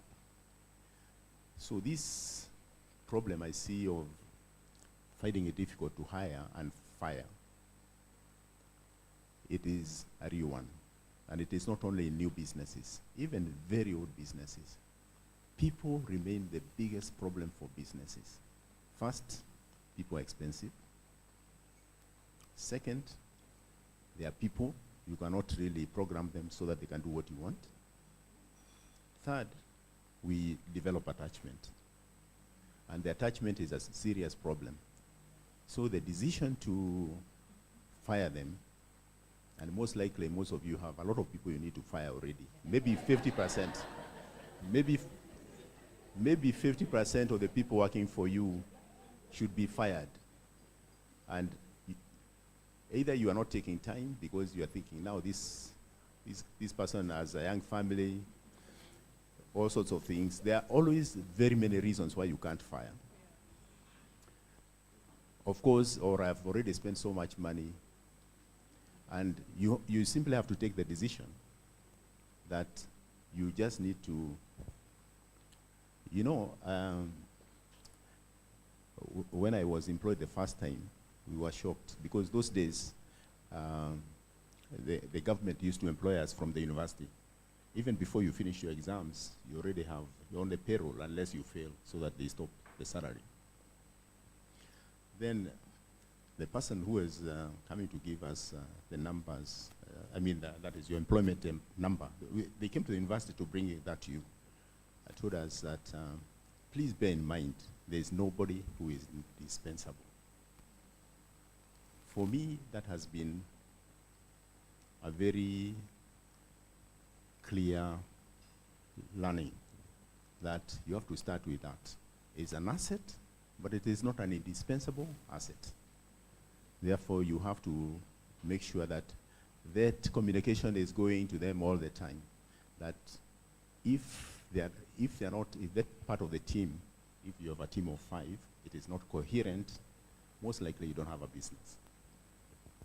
Or if you have a business, it is built on some. Yeah. So I don't know. I don't want to take too much time now, because this is a very important topic about people. You simply, as a business owner and as a leader, you don't have a choice. You just have got to get it right. Sometimes you don't get it right the first time, but it should be the kind of situation you approach that you have to get it right the first time. When you get it wrong the first time, then it becomes very expensive. It is the first quality assurance you have to do on your business. That asset, you have to have it first time, not second time or third time. And it is very difficult. Yeah, thank you. Yes. Thank you so much. Wow, I think I forgot my question, but I think I need some help, and I think I'll sign up for Komini. We do run a side business, a fintech that focuses on financial wellness. And I think what I struggle with is balancing the courage and empathy. Like, I really feel bad when I'm trying to fire someone. You think about their bills, their kids. It gets into me. But also, I also believe in giving people a second chance. I believe in PIP. Sometimes you give someone, performance improvement plans, and they can actually do well. So my question is, what's fire fast? How fast is fast? Good question.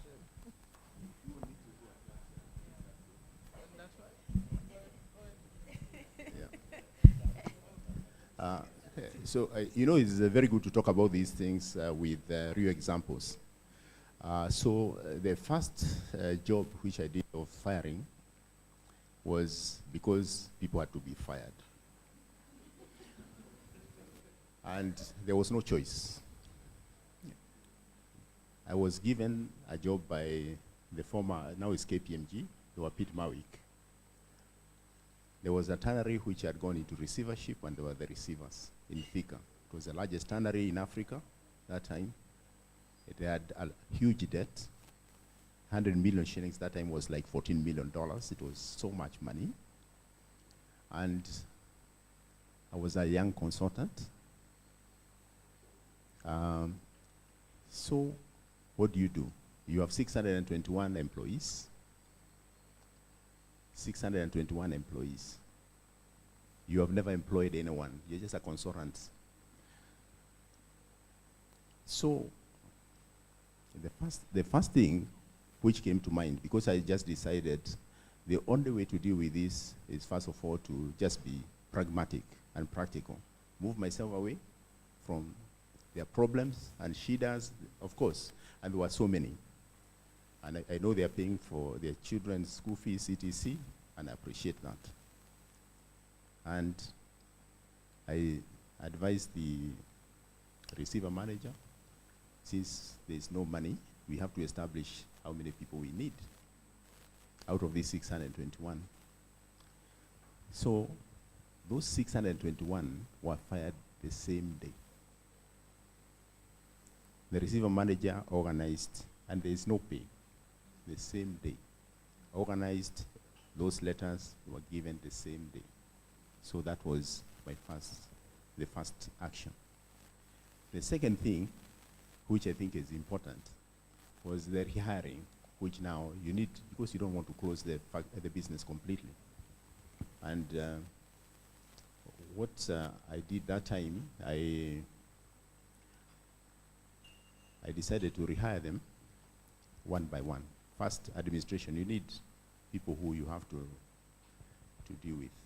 In fact, when we met with Ken first at the office, they were doing everything.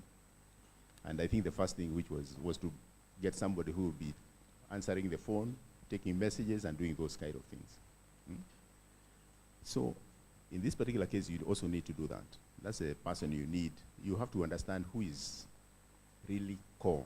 Who can you do? And sometimes it doesn't have to be the guy who is like you. Maybe you need somebody to clean the office and to open and close. That can be your first person to call back. So in this particular case, we called back the administrative people, the ones who are in accounts, finance, because there was also some money to follow up and all those things. And then we got the production manager back because we wanted to restart the machines. We got the supervisors back. So when we got all those people, I asked them, what now? Can we justify the employees who you have, who you want to work for you? In the end, out of 621, we employed, including the administration, 221. Now, these 221, their roles were very clear. They were very motivated because they're getting their jobs back. Their productivity was 3 times the one of 621.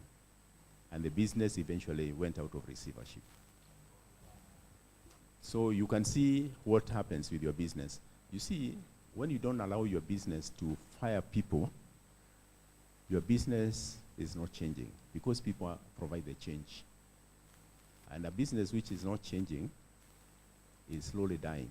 Unfortunately, you don't know when it is dying. Huh? It just happens.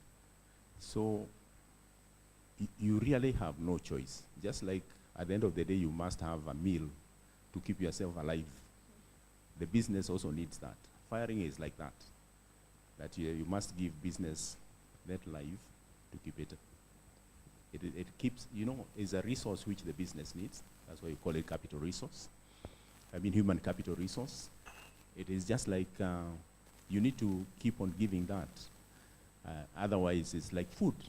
So in a business, you need two things: there is human capital and actually money, if it is growing, for it to thrive. So the minute you withdraw one of them, and there are many, many cases during my career I can describe of how people hesitated to make changes when they were very clear the changes were needed, even for mature businesses, and eventually the business slowly dies. So that's what will happen. I mean, I can assure you, if you don't let cancer, you don't cut it out, it eats out your business. I also think that, Macharia, in terms of the compassion, at least for me, something that works really well is I think about those who are actually performing and are remaining in the business. That's also an act of compassion for them because they also have families, they have obligations. So every time I look at this person who's not performing, I think about these others and the damage it's going to cause in the business. That at least helps me sleep at night. Is it going to feel terrible? Yes. But I promise you after a week you'll be fine because you'll realize, oh, actually the business is doing so much better and there's a lot more productivity. In terms of PIP, I think a certain size of business can afford those processes. But at startup level, I don't know. I don't know if you really, really can afford the second chances just because of the stage of growth. Yeah, that's...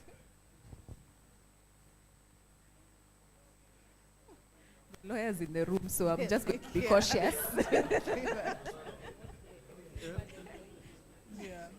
Okay. I mean, it's true what he's saying because what is currently happening with a lot of the labor and employment courts, they're very pro-employee. And there's a lot of shift towards humane employment and humane dismissal.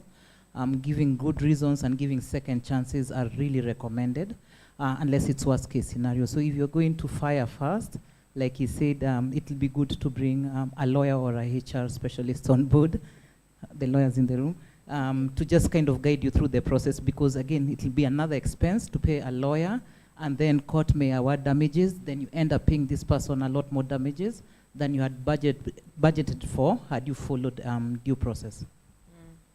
Yeah. Also, the other perspective is that... I was going to say that all these were done legally. There is nobody... there is no one came back because they were fired. You see, the thing is that you have to do it properly, but also you must be convinced that even the labor office, when you approach them as a first step, they understand that this person cannot continue working. If it requires you to pay a little bit more to get them out, sometimes it's advisable. I think I can say that it costs maybe 20 times their pay. So maybe you can use that as a metric. If you pay them 5 times or 6 times. Yeah, I think that's precisely it. Chairman, I completely understand this. In my case, mutual separation agreements worked best. So after that work at Arboretum, when you ask somebody, how do I make it easy for you to leave? And somebody comes back and says 4 months, you put in an agreement, but then they leave tomorrow. Then they're out of the business. The cost is predictable. You don't have legal troubles and all of that.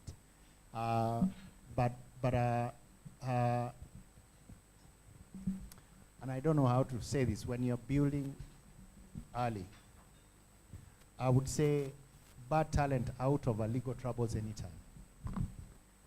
Like if you're pushed to the wall and the only option you have is to get them out and fight it out in court, it's going to be cheaper for you in the business. Yeah. Okay. As you know. I think you need to join a committee. Macharia, I think, from when you know it's not going to work out to when you correct it, it's courage. So maybe the question to you is, what's taking away your courage to act? What's taking away the courage to be fair to that person? Because what happens when team members don't work? You don't trust them.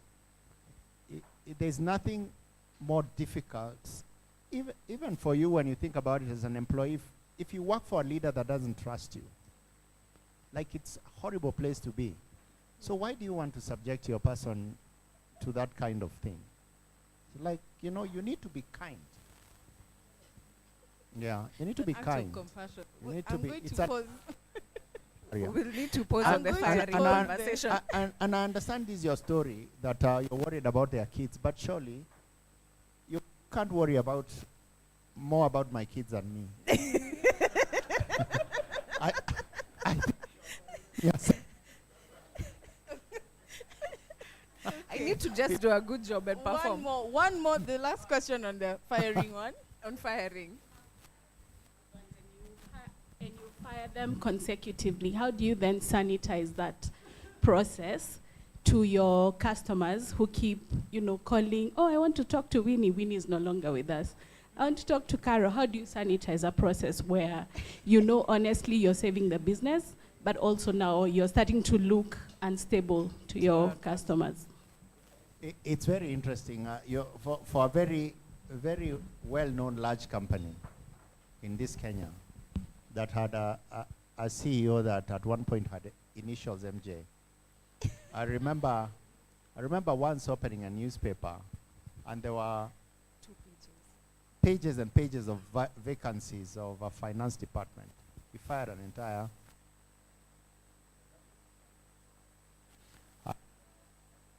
Know it now.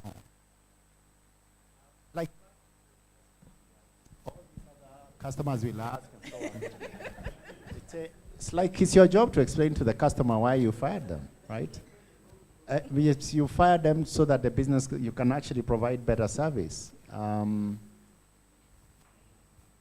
Besides, actually, you're thinking that you're the only one that can leave them, but they can fail to show up tomorrow. Then what happens?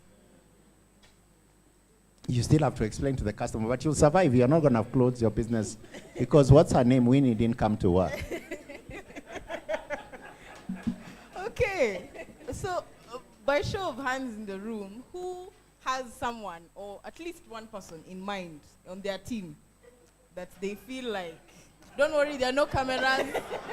There are no cameras. There are no phones. There are no phones. if your founder has raised 3 hands. Yeah? Okay. Second question. Do you feel clearer or at least more empowered about dealing with them? Yeah? We feel more empowered, like something is going to happen? Fantastic. And At least courage. At least courage. Yes. At least courage. It's compassion. Okay. Yeah. I want us to shift gears one more time. We're together? So I want us to shift gears one more time and talk about ownership, right? I think on the flip side of that conversation, even about firing, the people who are left, there's this comment that we hear a lot from founders. My team doesn't seem to take ownership. They're not stepping up. They're not pulling their weight. And I want to just understand, what do you feel is the root of that problem? Because there are 2 people involved there, right? There's you and the person. So what do you think is the root of that problem? Gen Z. One said Gen Z, one said lack of trust. Okay. Explain that a bit more.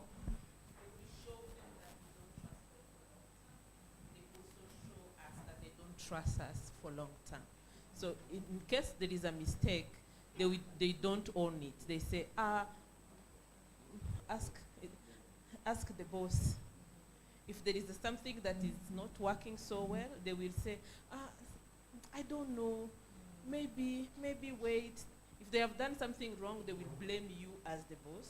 They don't want to be part of the process because they also know us, we don't trust them with the benefit of the business sometimes. So they know you don't trust them, so they don't trust you back enough to step up. Okay.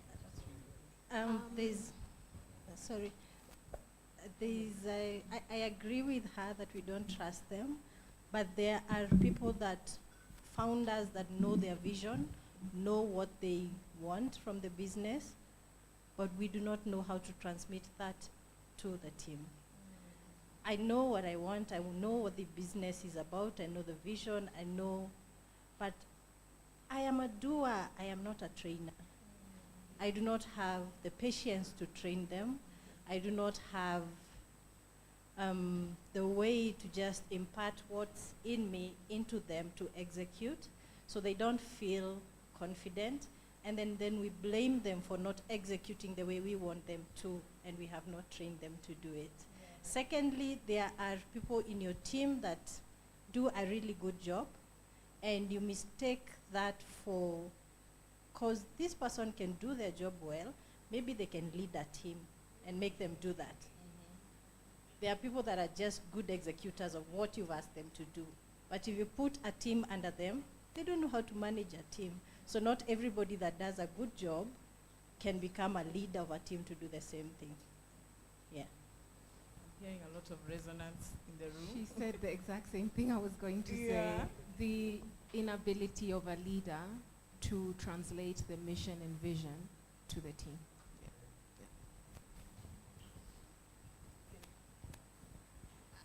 I think one more thing is sometimes you hire people without clarity of what you want them to do, and they don't have, so don't give them clear mission briefs. Like, this is your clear line of responsibility, this is what you're supposed to deliver, and therefore, when you're hiring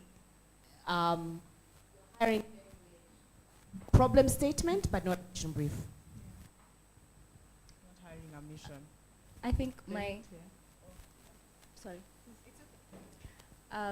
for me, I'm finding that it's more of a culture problem where generally, like the school system and how we're brought up has raised us to think that the business belongs to the owner. And so what I found myself having to remind the team is we're building together. The business is serving all of us. And so the rest is like pretty much about the founder and like translating the vision, but the one where I'm getting stuck is biashara ni yako, mbona unataka ni? No, sipati pesa at the end of the day. So it's like just reinstating that we are building together is what I found helpful. Yeah, I think I'd say sometimes it's the leader. Subconsciously, we're always trying to be the savior. And that makes people not take ownership. You're always trying to solve a problem for them, not giving them enough room to take that step themselves. Yeah. Okay. I think there's a simple one that I've discovered over the last few months. It's a lack of incentive. Like, many owners don't incentivize their workers to actually do the job. And, beyond the, whatever you've given them as a JD, like, I think clear incentives, like, attached to, like, certain outcomes could help them drive themselves towards doing it. Because human beings rationally respond to self-interest. So if it's in their interest for that thing to happen, then they are going to take ownership and push it probably to the extent to which you'd expect. So how many times do we offer incentives to people for the sake? I think an example is like commission-based businesses. If my entire existence is dependent on me selling that car, I will sell that car, So I think many businesses, and we sometimes forget, I think I see in many tech businesses, they give employees shares or whatever to try and like incentivize them to ensure that the business as well. So I don't know how much we incentivize. Now I'm being the devil's advocate for the employees, right? Like, how much do we incentivize them to actually do the things we want them to do? Okay, I think the issue of ownership comes from misalignment on the vision and mission of a company. Most founders or entrepreneurs we have a misalignment with our staff on what is our mission and vision. And that brings lack of clarity on what task or up to what point your staff is supposed to go to achieve any task given. Second thing is measurability. If there is no clarity, then measurability comes in. If you don't measure what you have clearly defined, then your staff will not take any ownership. Yes. Sorry, I've been persistent because I want to, because I'm hoping to hear from Ken and Koi and everyone else about this perspective. Something that I've seen where you can start well in terms of ownership. Like, let's say I start with Koi when I'm a startup, and then as we scale, I lose her. There's a disconnect. And all of a sudden, she becomes that employee that I didn't know day one. She's now the one who is inciting other people like, si kampuni ni yake. But honestly, the first 5 years, it looked like we were with her, and she was actually, you know, in the company, building it with me. Then all of a sudden, it looks like she's in that corner, and I'm in this corner, and there's a disconnect. And what did I miss? And then, you know, again, it brings into perspective, like what Masharia was saying. At that point, should I realize and, you know, fire fast or, you know, that aspect, I'm hoping it will be covered, but that's an element of ownership that I've seen where it can start very good, we're good, but at some point, it disconnects and the employee loses that aspect of ownership. Okay. Thank you so much. We can take the last two. There's one here and one. Yes, you can start there. Oh, we start here? Yes. All right, so I run a deep tech company, and one of the few things we've been very deliberate upon is, number one, hiring senior talent, because they know exactly what they need to do. And then number two is being able to incentivize them very well, okay?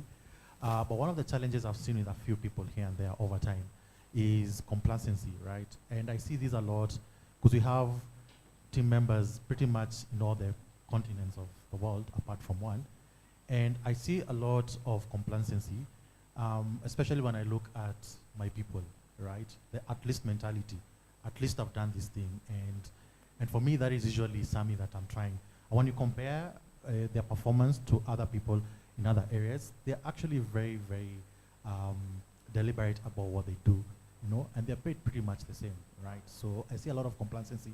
And the second thing I've seen, and especially at the very senior level, which brings in the issue of ownership as well, is having a teachable spirit, right? So someone comes in and says, you know, I'm the OG, I know everything about everything, I'm gonna do whatever it is, you know, and then, you know, instead of trying to understand how things work and how to bring those two together and make a business, right, becomes a very difficult thing. So I see those two things being a challenge for me in getting people to get the full face of ownership and whatnot.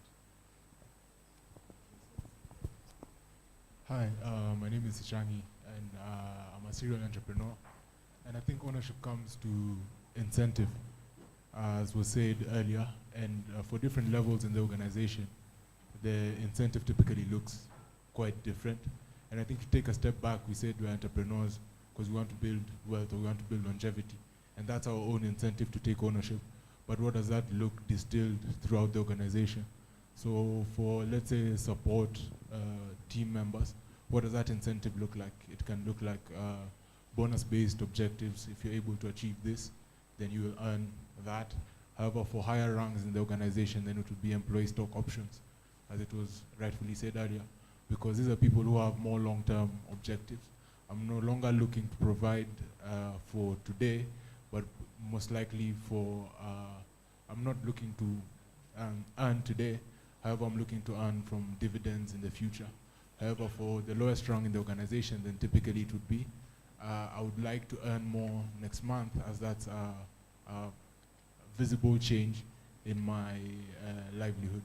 So I think that's what I have been able to implement, I think, to address the matter of ownership in the enterprise. Yeah, I think so many good thoughts around the room about what it takes to give that ownership and also require it, how you require it from your team. I think the journey that we are going to walk over the next few weeks with you and your people is one, getting you from doing to now coaching, and I think you mentioned that. Like, how do you now train your team to take up that ownership? And then now, for the ones who have already started coaching, how do you now travel that journey, high performance? And I think one of the biggest foundations of a high performance culture is ownership itself. I learned very early that ownership is not only wanting the good things, it's also carrying the heavy things. Like, you're given because you also take a bit of the weight. But I want to ask the community, and I know you're in the room, ownership. How have you experienced a version of that? What triggers ownership for you? Because for the last 6 weeks, we've had to row all of us together. Sorry. So what does that look like? Edwin, I think you get started. Yeah, thank you so much, Kana. Yeah, I mean, we've had lots of good thoughts and some that I hadn't thought about. Someone mentioned asking for shares and bonuses. Don't worry, I'm going to ask Ken and Koi for that. Good point. As Kana mentioned, over the past couple of weeks, we've spent a lot of time and a lot of effort, and the team really coming together to put together the Komini product that we are launching today. I think one of the things that I've seen as one of the biggest enablers of ownership for me, and I think generally for us in the team, is the leaders being very honest and vulnerable about the situation. So, for instance, when Koi, burnt out, well, she had burnt out a while back, to be honest. But when that moment came, she just told us, guys, I know I ran the sessions, but I have to go. And at that point, you realize that, okay, your salaries kind of still need to be paid. This business still needs to be running. Koi is saying that she won't be there. Ken is also looking like he's tired from the many years of toiling. So, like, there are things that are constant, right? We still need to deliver to these founders. There are things that need to be done and all that, right? But just the fact, that openness to just tell you guys, okay, guys, I'm not going to be able to do this, and I'd like you guys to carry my weight. Like, that communication really helps. And I had someone, I think earlier on, it was said that people can't solve problems that they don't know about. Like, I can't, we can't be trying to, let's say, get Ken and Koi out of the room if we don't know that they want that. And so sometimes, however tough the situation is, just being honest and vulnerable about where you are and where the business is as a founder, I think enables your team to step up. Yeah. People can't solve what they don't know, right? Okay, does anyone else? Team Komini? Okay, Noni.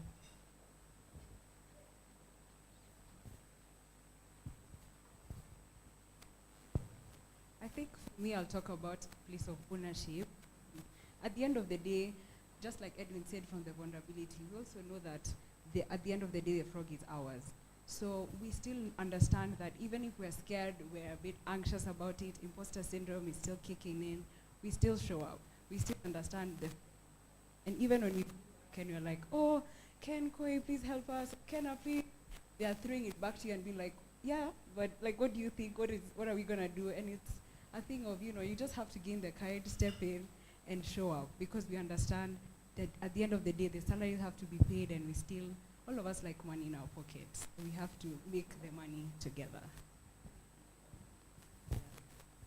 There's a founder who said, I need my team to understand that you're not paid out of my wallet, my personal wallet, you're paid out of the business. So you have a part to play in actually making your salaries. And yeah, just opening up to, okay, this time salaries are late because this person or this customer didn't pay. So I think there's also that part of ownership, right? Okay, The last one, I'm going to let our intern speak. And we all have to smile. I'm looking out for those bright smiles. So I think on my part of ownership is that for you to take ownership, let me use our Komini phrase, you have to be given the frog. Whether you'll eat it or whether you'll take care of the frog, that's now up to you. So I have a personal experience. In my first week at working at Pani, at Komini, it was my first time meeting everyone. It was a few familiar faces, Kena and Femi, but I didn't know the rest of the team. And we spent a whole day from about 10 a.m. to 7 p.m. writing out a customer journey, which I had never done before. And once we finished writing it down, Kena asks, okay, it's right now, it's here in scribbles and doodles. We need someone to take this and turn it into a digital graphic, which is something I'd never done before. And we all look around the room. Everyone's wondering who's gonna take it. And deep down, I knew it was me, but because of what Noni has described, that imposter syndrome, am I good enough? Will I be able to do it? This is something that I've never done before. I kept quiet. And Femi reiterates, he's like, I know who this task is for. And we all keep looking at each other. And eventually someone takes it up. And as people are walking out of the room, Kenna asks me, Kim, why didn't you take up the task? I said, I've never done anything like this before. And I know how important it was, because it was due in about 2 days, 1 day or 2 days actually. And it needed to happen now in that moment. But because I was assuming that it has to be perfect, I said, this isn't for me. And she said, no, this task is yours. Take it. Chances are your first try will be terrible. You will most likely fail at it. But you need to run into the failure. That's what you should run into. Not what you won't fail at, but what you will fail at. Because once you fail at it, chances are you won't make that mistake again. So I took up the task, and it was a challenging one. But in the end, I finished, sent it within a day, and she told me, wow, you got it right. But this wouldn't have been possible if she didn't hand the frog. I could have eaten it and just done terrible work for that whole day. But if she didn't, as a founder, as a leader, if she didn't give that task to me, if she didn't give me that opportunity, she said, no, let me just do it, and then you watch, and then you learn later. If she didn't give that to me, I wouldn't have been able to do it and know, oh, I can actually put together a customer journey. Yeah. Yes, that's my... Thank you, Kim, and you did a really good job. All right. Okay, so there's the journey that your team is going through of taking up ownership. I think there's also an aspect as a founder which I want to bring in now, because at some point over the next 3 months we'll also have a chance to talk about what gives you accountability as a founder. And I want to ask Ken to just talk about that journey. I know Chairman is in the room, and you started your journey long time ago. So I just want to ask you to talk about accountability for yourself as a founder. Yeah. Thanks, Kenna. Yeah. You know, we are our own worst enemies as founders. We get in the way of actually the business growing. And we're just human beings. Sometimes you need a little bit of help. So when Cellulant was very young, I think we must have been like 7 then. It was even before David. Bolaji and I, is my other co-founder, very strong-minded personalities. Bolaji is Nigerian. We said, actually, you know, we need adult supervision, right? We are both very driven, very smart, and so on. And after a couple of discussions, we wrote a couple of names.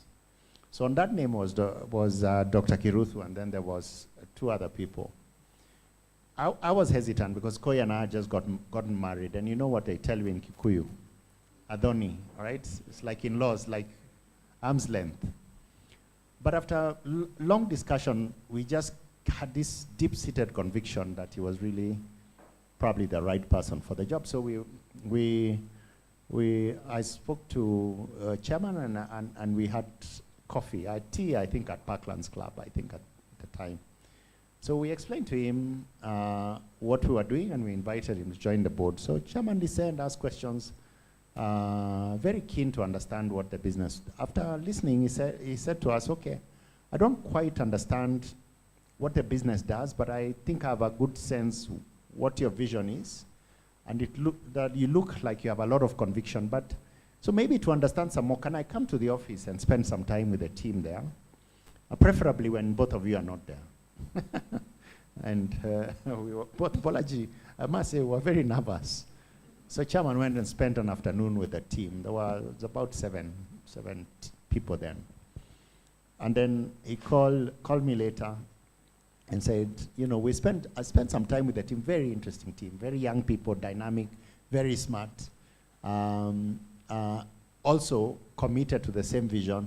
I still don't understand what you do, and it looks like you have a lot of problems. So let me talk to mom, let me think about it, and then I'll give you an answer.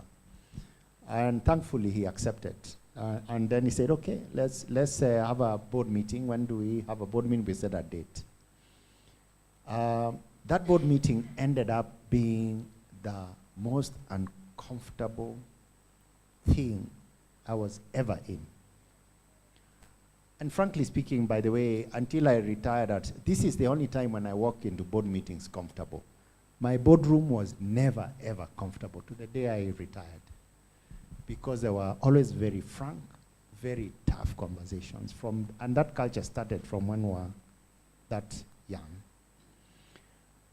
What I know for a fact is after that first uncomfortable board meeting, because at that time we presented our numbers. I don't know whether chairman, you remember. I don't think the documents were all whatever. I think at that time we hadn't paid salaries for 3 months. And when we presented that picture, I remember chairman saying, okay, I don't sit on boards for companies that operate like this. I understand the vision, but it has to be a business and this has to change. And so Bolaji, and then he gave us a ride to Nairobi. And so when we dropped, in town, Bolaji and I went to the Norfolk to drink tea. I think we had a couple of 100 shillings. We shared a pot of tea. But that day, we resolved that we will, but in another 3 months, this situation has to be substantially different, because we are not going to stand in front of chair with things that haven't moved. Now, we were very committed, we were very hardworking, but somehow in our pulling around, it had never occurred to us. It had become normal, like, not paying salaries on times, like it had become normalized because as part of the struggle. We didn't realize it until it was pointed out by our chairman. So one of the most, and I will ask our chairman to just speak about why did he accept, how did he think about it, now was that journey in terms of creating accountability for founders. Remember, it was just one person. It wasn't a long conversation of going and finding 7 board members. It was one person who brought commitment and accountability to me and Bolaji as leaders. If you ask me, what is the top 3 things that made Cellulant successful? That one was number 1 by far. And chairman remains a chairman, by the way. Even after American investors came and whatever it is, they just said they don't want to change that dynamic because of just that thing. So chairman, accountability, advisory boards, governance, all of those. Why are they so important even when a company is very, very young?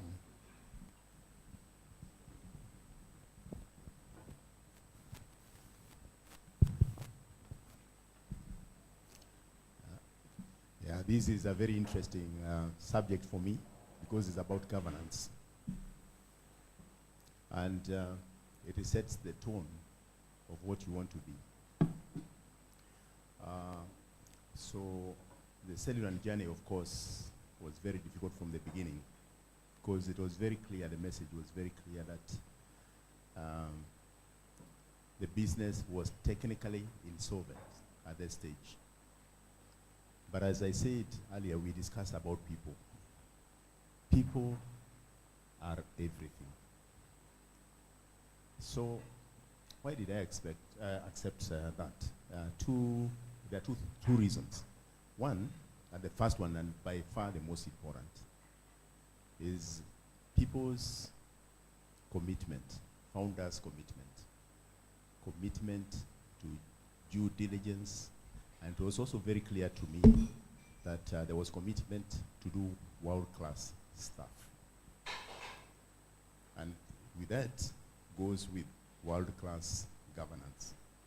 That commitment alone, I always say money is important, but it is actually probably the thing you look for much later. Of course, you need to make the business viable very early.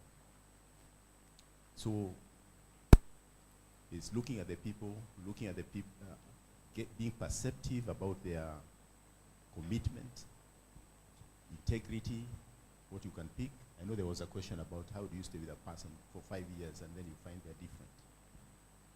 Sometimes it's because you do not already interrogate very early what their expectations are. Maybe the expectations is to be you, and after 5 years they're impatient. You know, you're still there. So that kind of a person is always going to be trouble, and it is very important to know. So, because this is a very wide topic, I just want to say that governance, because there are no metrics, you're not thinking about, you cannot really touch, you cannot say quantify the impact of governance on business easily. It is usually the first thing which intuitively a lot of founders will ignore. They'll ignore it because, oh, I can always look into this later. Because I cannot tie a profit and loss kind of position for the costs, and I cannot really see the value of governance. I'll just give a very simple example of, you have heard about high blood pressure is a silent killer for men, okay?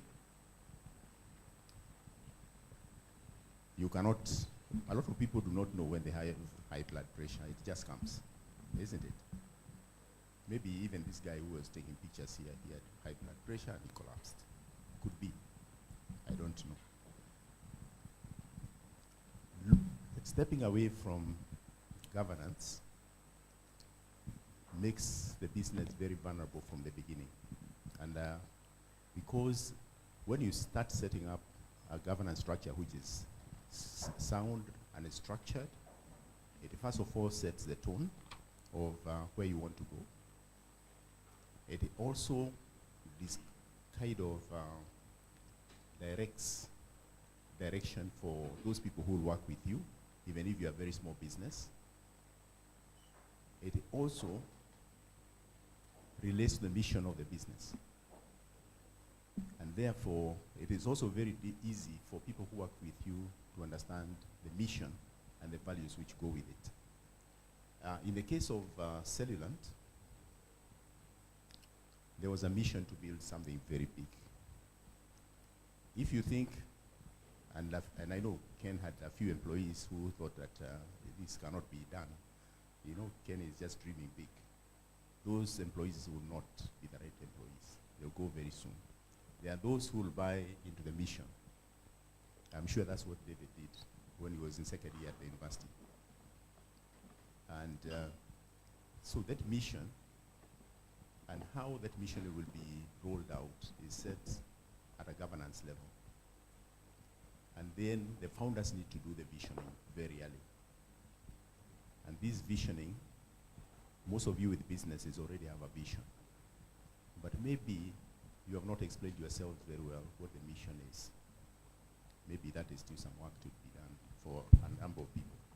When you now connect it now to a governance structure, the governance already makes you to look at things which are uncomfortable.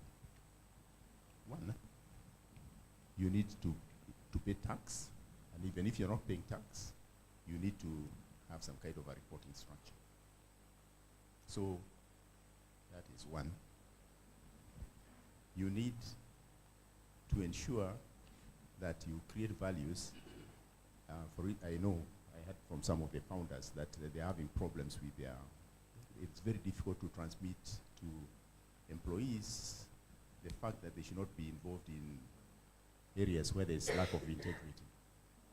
So those boundaries are built at they are really foundational things, and they come with governance.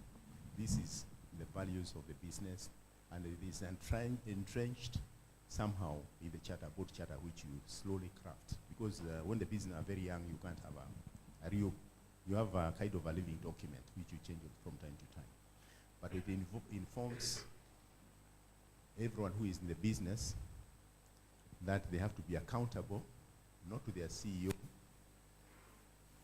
but to, or the CEO is also accountable. There is that, it is transmitted.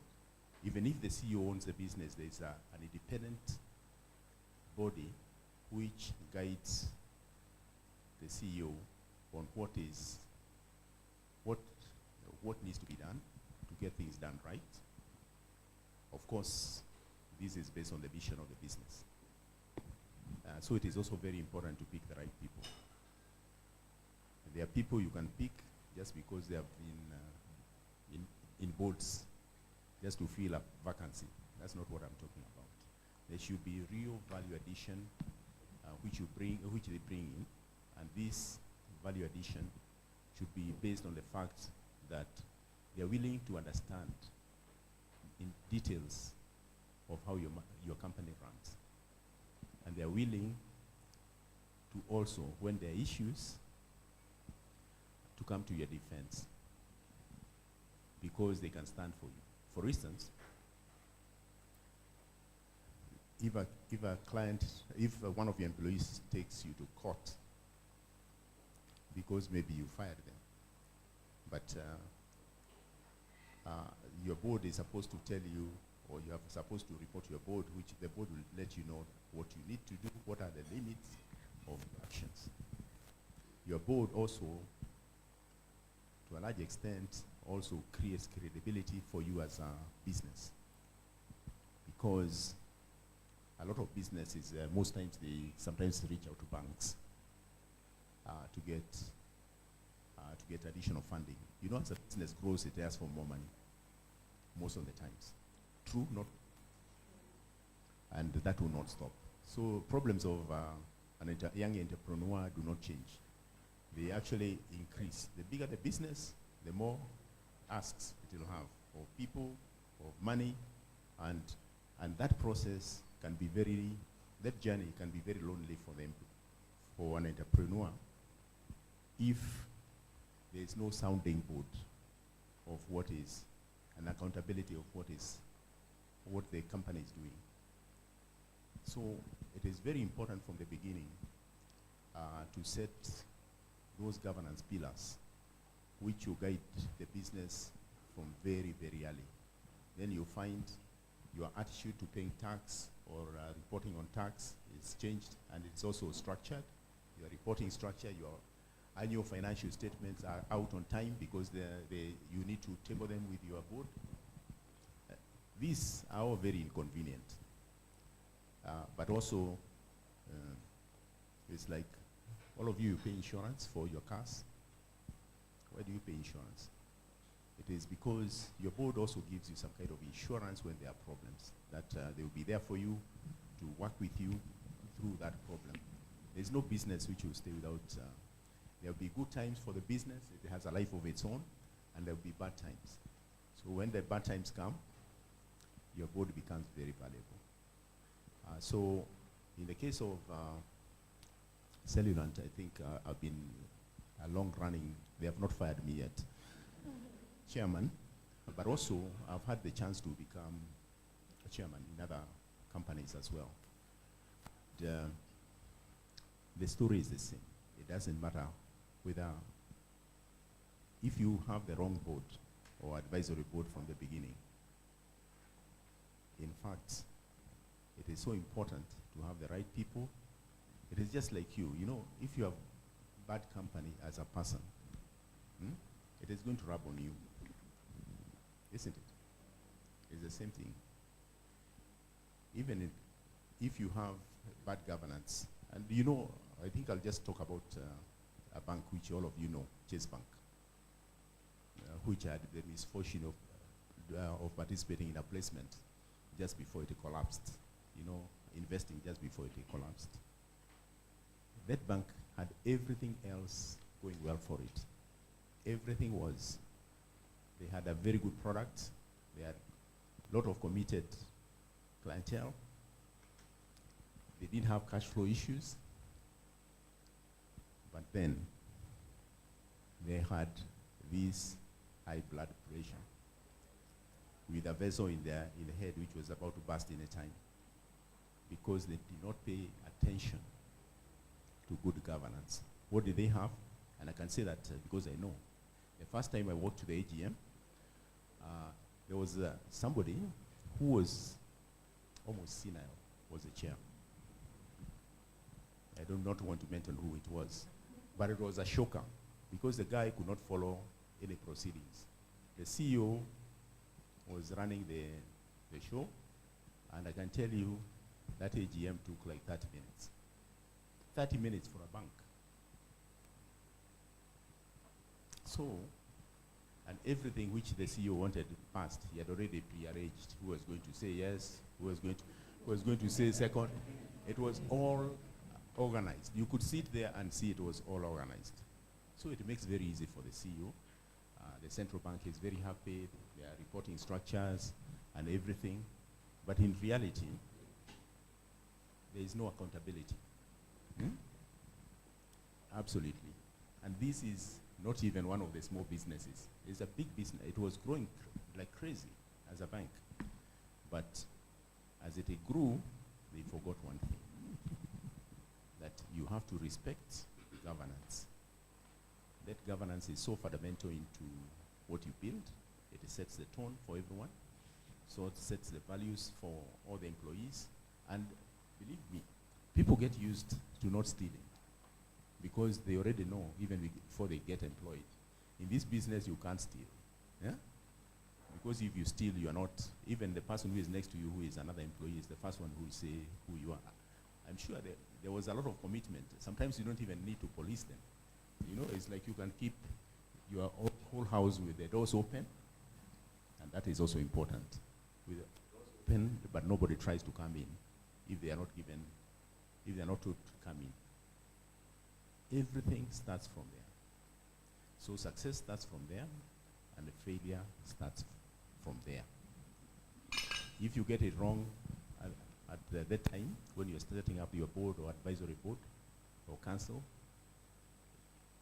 you can be sure things might be looking okay, but when something goes wrong, because I gave one example, Chase Bank. The only thing we changed was the Central Bank of Kenya, something changed internally. They started looking at banks a little bit differently, and suddenly there were some difficult questions. They could not answer. Their board could not answer. They did not know what was happening. And then just because of poor governance, a very, very good business crumbled, and it crumbled within 24 hours. So I think that is a good example to take home. And you see, the thing is that every founder, you have the power to correct this very early. So I think I'll leave it there. I believe there could be questions. Yeah. Oh. Actually, I was going to comment on the same because I'm not an entrepreneur, but I give loans. I work for one of the biggest institutions in the world. And one of the things we find in every company that comes to us, sometimes it's not even their numbers. The numbers are okay because they probably hired an accountant from Harvard. It's their governance. It's governance. We have a company we've been looking at, and you know, they came, they wanted $15 million, everything passed. When we started looking at governance, we realized actually this is a company owned by Mzee, He's probably chairman's age. He hasn't done his succession plan very well. So there's infighting in the family. So how do you lend to a company you don't know whether it will be existing tomorrow if the owner passes on? So I want to insist on this to you guys. I'm not an entrepreneur. In fact, I was wondering, what can I tell these people? But I think this is just the one thing I can say. Please, guys, start your governance structures from the word go. Even if you're 3 guys company, one of you can get a fourth person to advise you, or sort of be a coach or like accountability person. But the issue of governance has become an issue because we look at very big corporations, but this is the one thing that failed them. Thank you.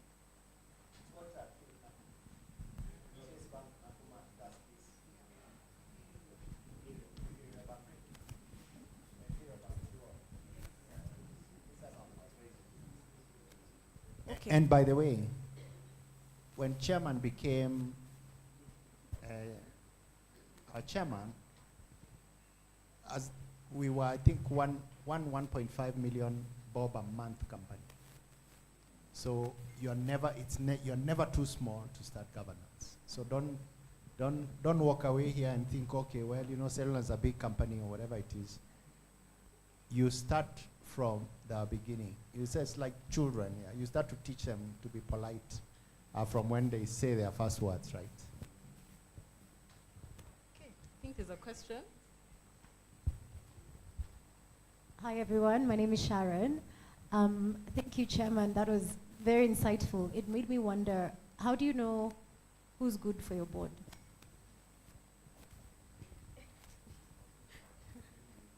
Yes. Okay, any other question? And then I want to also say that one of the fireside chats is strictly about setting up your advisory board. So this is, should subscribe by then now. Now we're entering the product. We'll take one more. So thank you, Chairman, for sharing. Now I see why we left our phones behind. This has been, I don't know if I'm the only one with chest pain. It's like a therapy session, you know? People I need to fire, people I need to, anyway. One can, that question for Sharon's, just to have the foresight at that age that you need governance other than maybe the offer of like, okay, we're investing, or just to have that foresight. But the thing that I'd like to know in this governance journey is how do you, because sometimes in your head you think that these are the people probably you need for governance, but you have not envisioned where your business is going in the next 5 years, and maybe like where you're going is not the person you think. Because sometimes we, as entrepreneurs, we try to choose maybe some people that we think are relatively successful. This person has had a good career, this person has been in business, or this person I have access to. And you kind of like start leaning and saying like, oh, maybe this person should be on my board. And then when you interact with them, you realize they're so busy even to to have time for you. But how do you be able to like now take a step back and actually internalize who you think is not who you want, but who is right for you, just to be able to be honest to yourself and approach and start like going for who is actually what the business needs, you know, rather than who is within your proximity. So I don't know if I'm making sense. Yeah, I think that's a really good question, and I'm gonna ask Ken to answer that, but that will have to be the last one, just because of time. I want to be conscious of your time. So Ken, you can take that, and then we'll wrap up. I want to give us a 5-minute break. Just stand up, stretch your legs a bit, and then we'll come back and sit down for, Ken will close out for us. So we'll take a 5-minute break right after this. There's another one. The one from Sharon about how do you know. So I think both can take both. Yeah. Okay. So there was one question, why at that age did I have the foresight? It wasn't foresight, it was hindsight 2020. My first company was a company called 3 Mice. It was probably one of the most successful startups of its time at that time. We started in 98. Worked at 3 Mice for 6 years.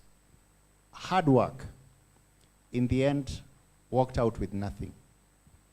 There was nothing fundamentally wrong with the business.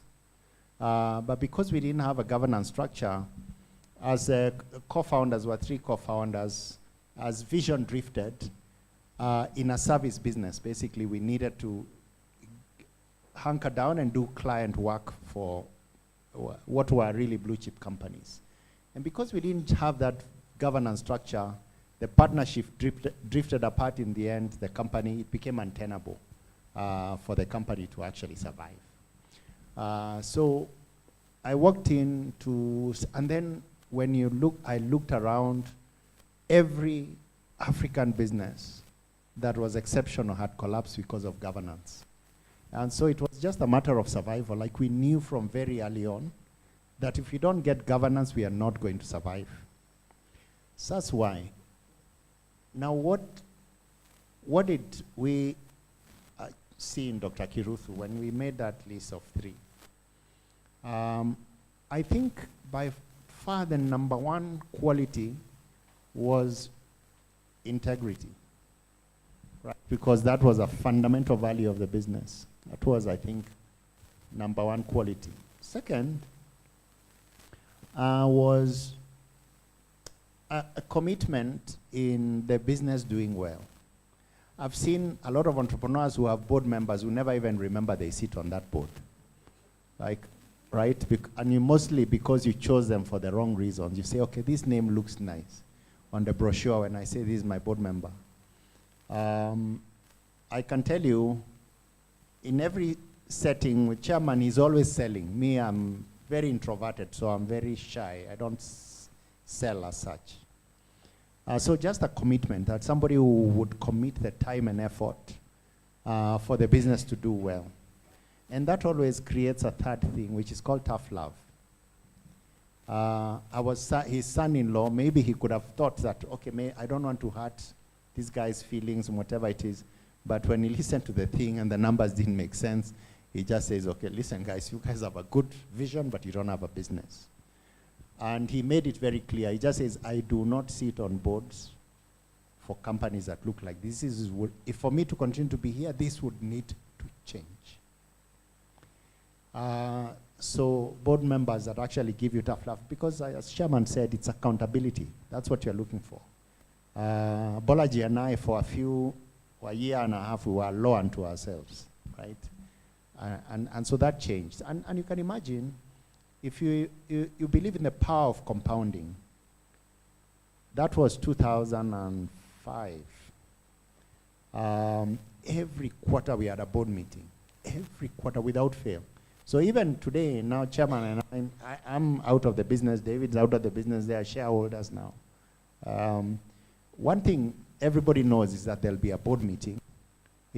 Management will come prepared, wherever they came from. A current CEO came from Ireland. Like, it is just a fabric of the business, and management prepares for those things, and hard questions are asked in board meetings. Like, that's just the culture. So look for those things. I find that people invert the order. You look for what looks good on the company profile, and then you think about, okay, I need a lawyer. It's here, people talking, I need a lawyer, and I need a HR person. I think in the very early days, you need one person who has high integrity, who will commit the time to pay attention, to learn the business, and who will love you enough to have very difficult conversations when you're astray. If you get those things, even if it's one person, you're fine. We never added a board member until 2011. And the business, by 2011, the business was probably a $5 million business by that time. Okay, we take the break? Yes. So thank you all for listening through the fireside, and thank you for your contributions and comments and questions. This should only spark the beginning of questions. Like, how then do we go about, implementing this, which is why we have now a 12-week process to walk you through that. We just keep going? Okay. No worries. We were just concerned about you, but no worries. Let's do that. You can still stand and stretch where you are.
Very interesting discussion, and thanks, guys, for the questions and so on. Komini rooms are usually very reflective, so we have a lot of thought-provoking questions, and the idea is actually to build a community that does this together.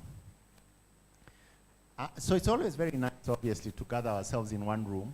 And in many ways, a lot of you have walked with us through the journey of getting to where we are. And the reason why this is always special. I remember something African. This guy was a presidential candidate in Zimbabwe. He never tried again. He was called Nkosana Moyo, I think. He says, as an African, no matter how well you do, you will never be respected as long as our home is dysfunctional. Like, every table you sit as an African, we are always apologetic. And it disturbs me because we are in really what is the richest continent in the world. But somehow our living, our positioning in the world as Africans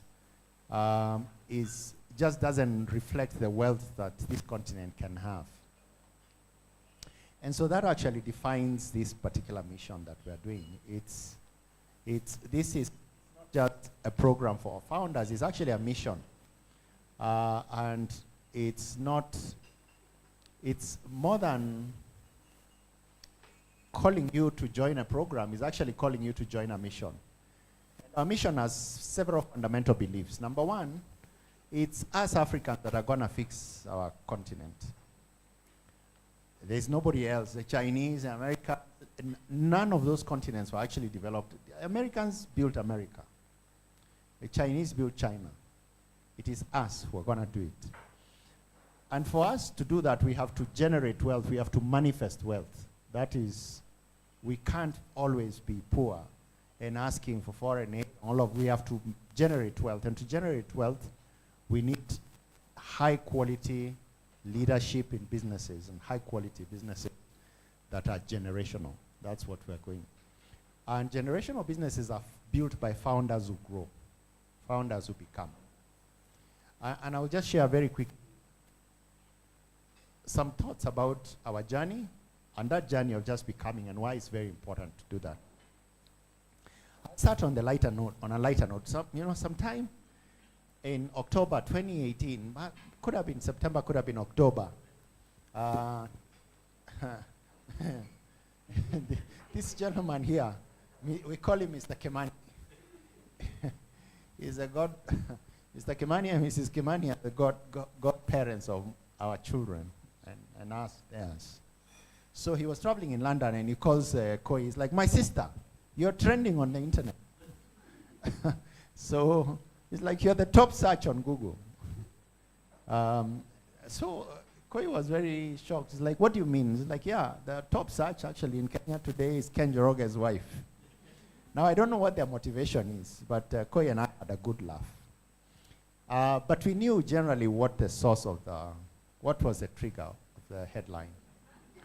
There was a headline, and as you can imagine, everybody thought that money went to my pocket, right? So I don't know why people are searching Ken Njoroge's wife.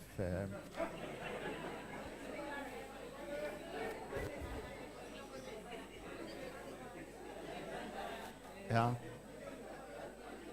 But headlines are misleading, right? Okay, the numbers are true. That money went into the business, but headlines don't tell the whole story. In actual fact, before that headline was 2 years of work. So back in 2016, Chase Bank collapsed, as Chairman mentioned. Chase Bank were our primary bankers. And I think it was March or April. And David and I and all the rest of the guys in the management team had to make very tough changes, because what happened when the bank collapsed, they were the primary banker for the business. So our credit lines and everything for the business at that time dried up. And then we were a sizable business serving banks. I think we were $12 million a year business at the time. So David and the rest of the management team went off salary. We cut, I think, at that time about 35% of the staff. And then the management team recommended we go off salary, right? So I had to, that evening, go and have a discussion with Wangoi and just tell her, look, for the next 10 to 12 months, we're not going to have salary. And then Koi asked me, starting when? I said, starting now, like the bank collapsed. So we did very tough adjustments at home and so on and so forth. And then later that year, we needed to go out to the road to, raise capital. I thought that it was going to be a 6-month journey, to be quite honest. So I thought, we did a lot of prep, late 2016. Then 2017, capital will come in and so on. So, I wrote a hit list of 60 investors, got onto the road. We did all the work with the prep work with the team, got onto the road. 3 months of preparation, 6 months of being on the road. So I'd been 9 months on the road. So the list of 60 people are falling out, pass. And 6 months in, 400 presentations later, shuttling between Johannesburg, London, New York, San Francisco. I just could not see an end. There was no one biting. And even the 6 people that were generally in the process were kind of lukewarm. And so around that time, I happened to be going through a selection process for this commune of entrepreneurs. It's called Endeavor. It's a global network of founders, of entrepreneurs who are looking to build $100 million businesses across the world. And they have a rigorous selection process. So I was in Beirut, and basically in the selection process, you're pitching to panels of other founders from other parts of the world to see whether you meet the mark to get admitted in the network.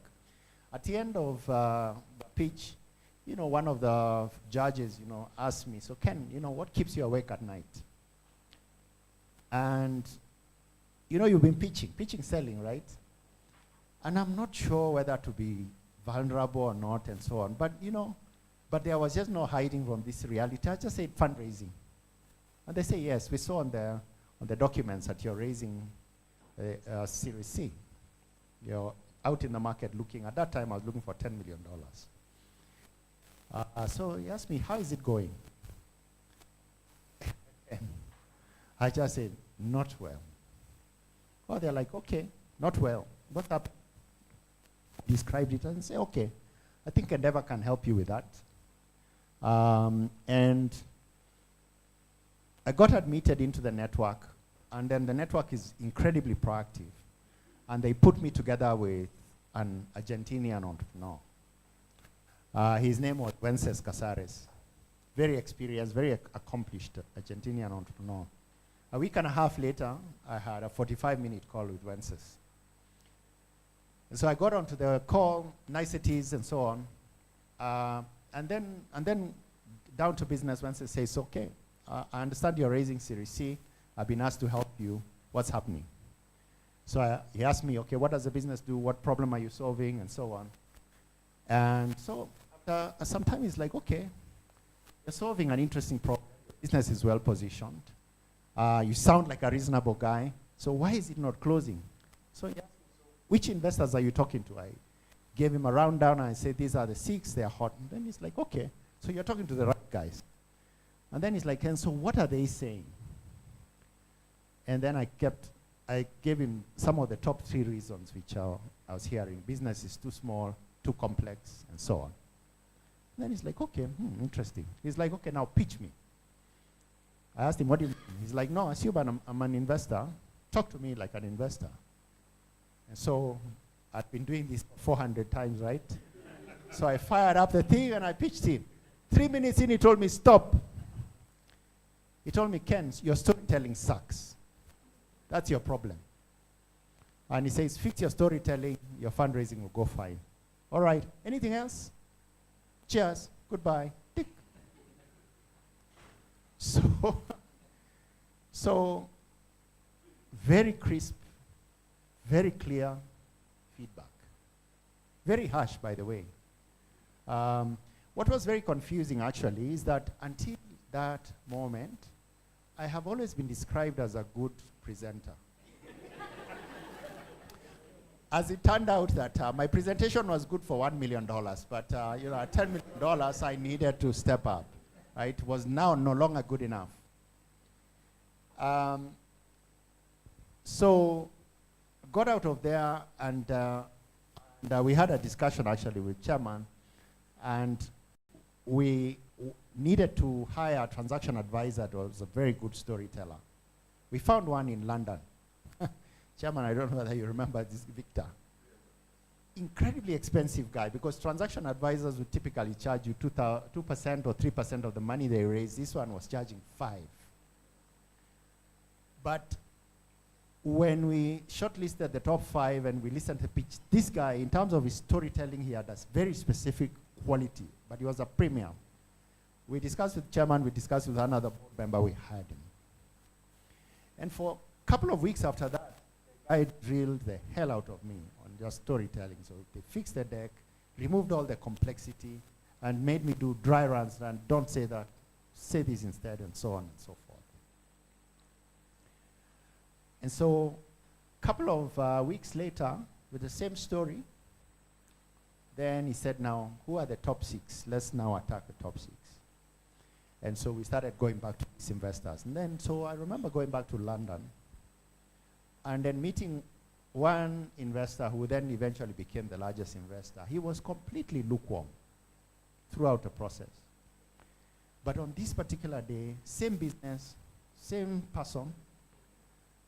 After presenting 15 minutes in, the guy says, so, Ken, how much again are you looking to raise? $10 million. And then he's like, $10 million?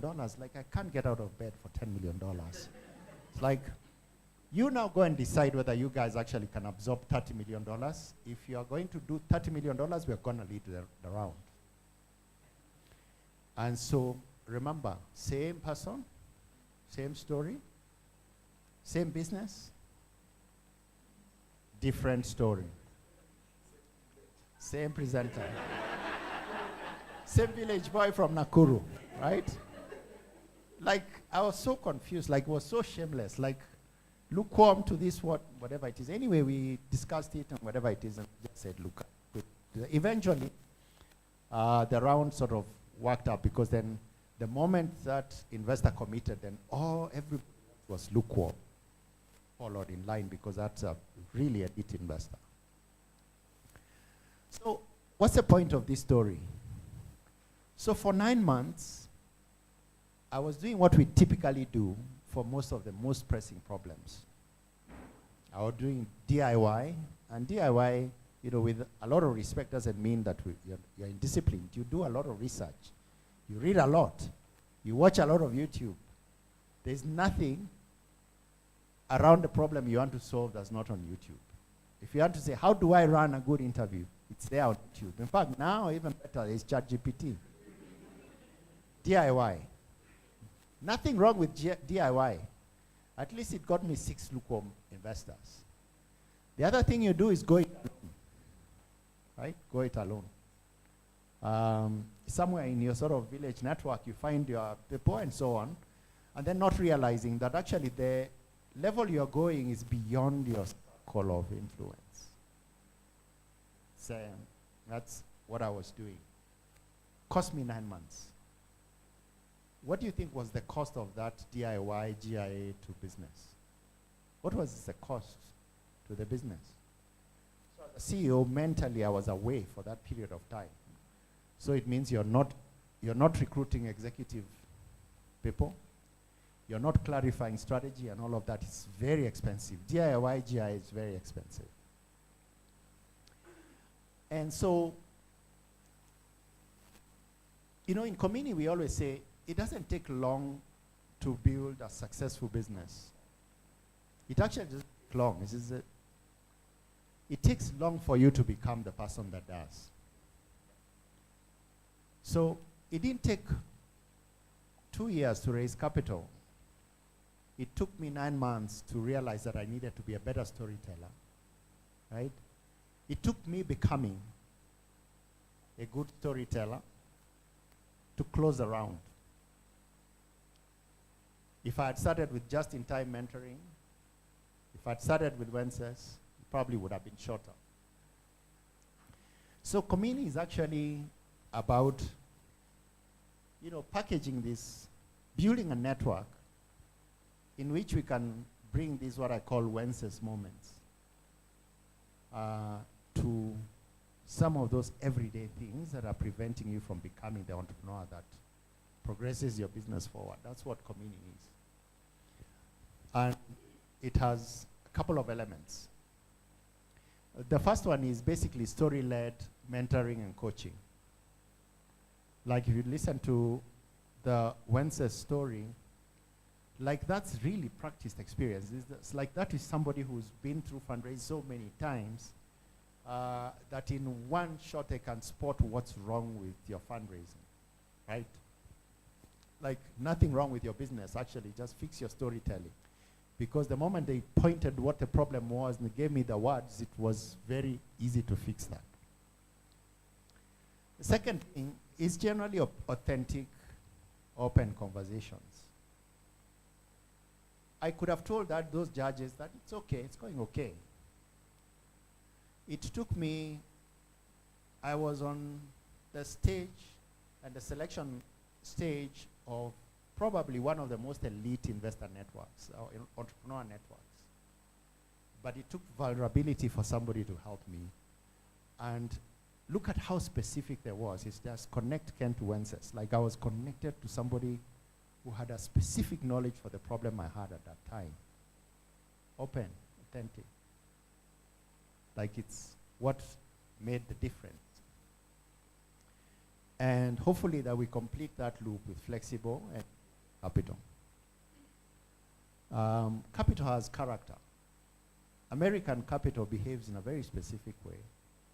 Chinese capital also behaves in a very specific way. So we need to put the resources together. A lot of you, Patrick, Mashari, Nganga, are investors in this cause and saying, let's put African capital to invest in African businesses and African founders, invest in African founders. And we need to build enough of that critical mass for it to matter. And all of this stuff, and you know, if we're going to do this for all of us, you know, we have to have some AI and so on. There's a founder who asked me, really, do you like AI? I said, yeah, but when you come into the sessions, there are no takers there, isn't it? That's AI. The other stuff, AI, and Femi and Edwin will build all of the other stuff. They are the sort of ground one team in the thing.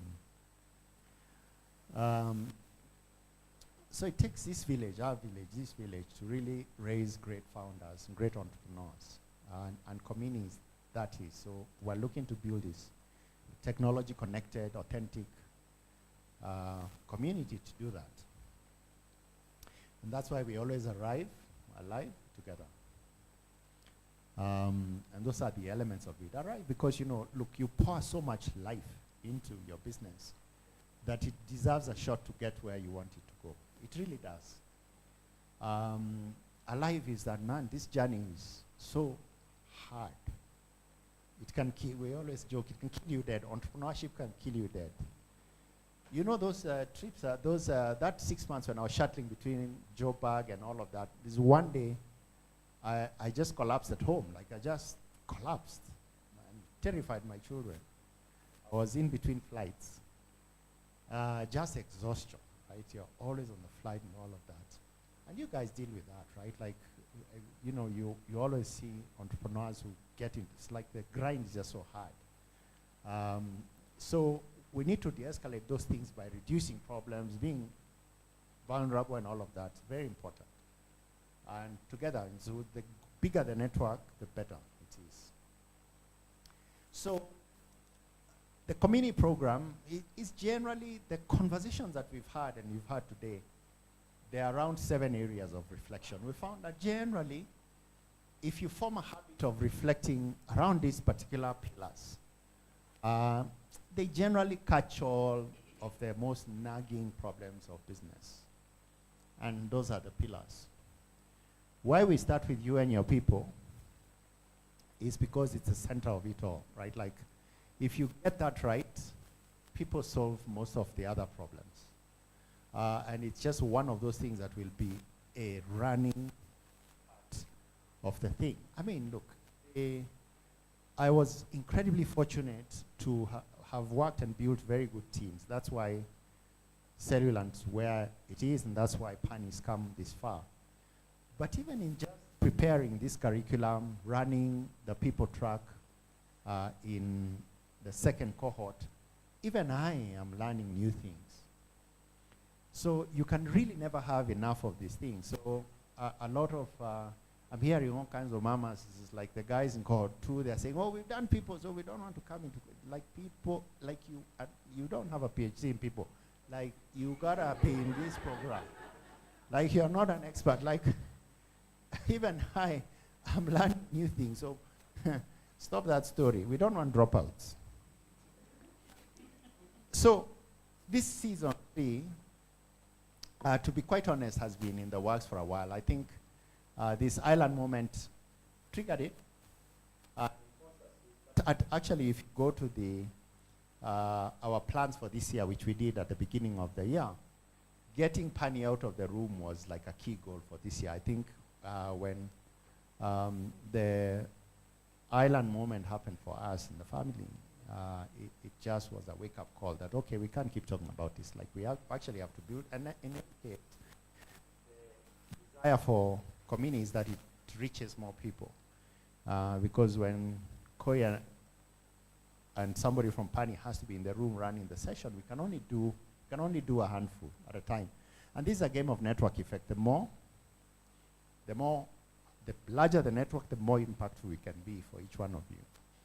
And so you will realize that this particular program has 4 parts, and each of them we have curated from experience. The first one is just a masterclass or specials once a quarter. The first specials we did with Vaidera. She's a tax expert. And we did the session with group one of the quarters because in care areas become belligerent. They just like close accounts these days willy-nilly. So today you've been part of a special where we launched people. So we'll do those once a quarter. Everybody in cohort 2, season 2 knows that we organize people into cohorts. Some of the cohorts are very well bonded, like the Panda one, the Val one. And then there's Panda A and Panda B, and Patricia is part of Panda B, I understand. And so it's to create those circles where you can walk out across a journey of accountability together. And then monthly fireside. So when the Q&As that you have here, that as a team we can have those online and just answer some of the pressing questions as you're executing and implementing some of these things that you're learning and reflecting on. And then one of the things that a lot of founders ask for is that, when we come to a Komini session, you feel like you've left the session at 100 kilometers an hour. And then you land in the office and the team is the same one, right? They are moving at 40 and so on. And so actually we say it is sensible. So we want to introduce this track where we carry your teams along. So for instance, if you're talking about a theme like high performance, so you as a founder go through those reflections, but then actually your teams are actually attending webinars to understand it. So you're not alone. You're not going to your management team and they're looking at you and wondering now, what is this guy talking about? What is all this new language they have and these new concepts? Na hii haraka konayo. And so on. We try and solve that for you guys. So this was the launch. It kicks off in September.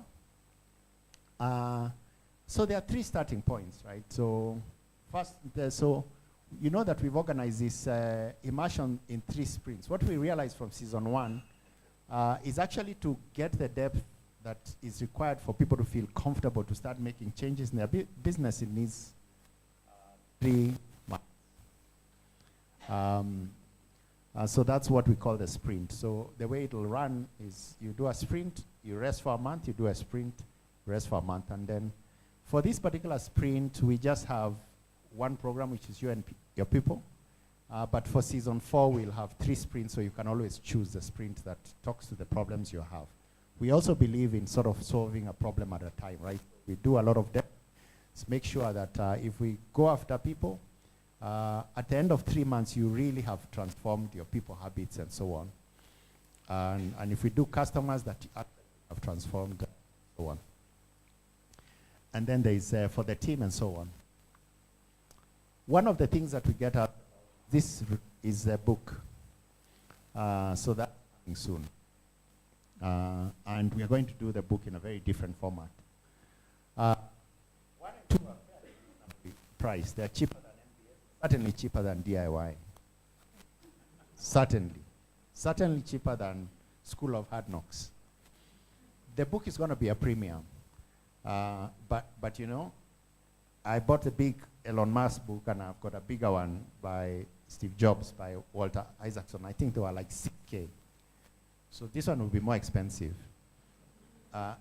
Only because you get to listen to Koi reading you a chapter at a time. And maybe me. You try and do that for Elon Musk and so on. So this one will be more expensive.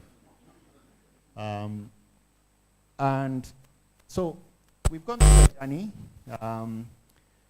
So for 2021, 2024, that thing that Femi described was Kenna, Koi, and I in workshops every single day since we started.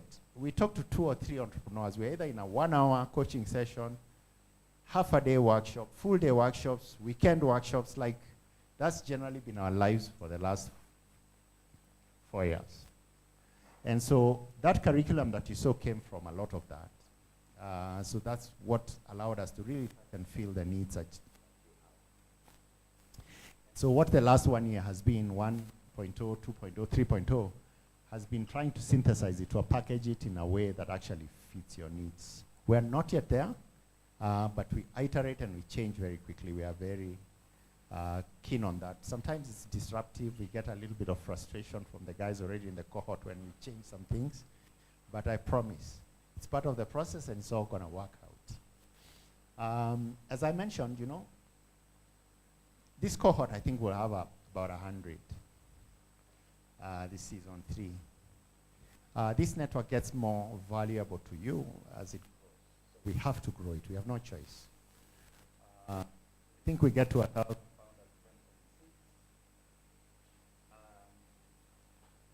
Like everything else, you have to dream.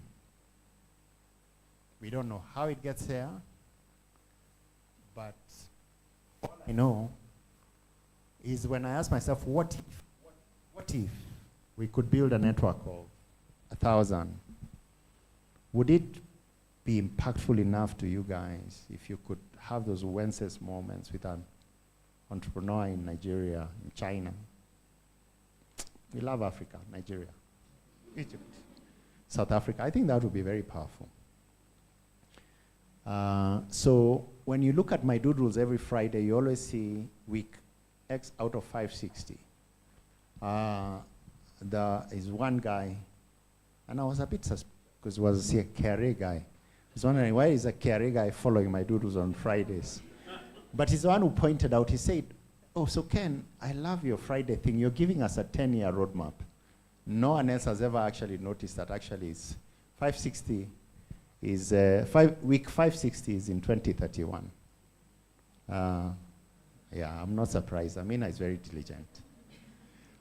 And so today is actually just actually an invitation first into the program, because if I don't sell the program, she's the CEO of Komini, right? She's not going to be happy with me. But also just actually an invitation to this mission. Like, we have to do this, and we have to do it well. Thank you very much, and thank you for a great evening, very engaging evening, and we look forward to carrying most of you into 3.0. Others as investors, we will continue to come to you and get you into this network, and then we hope very soon to begin to actually invest in some of you. Thank you very much, and yeah, back to Kenna.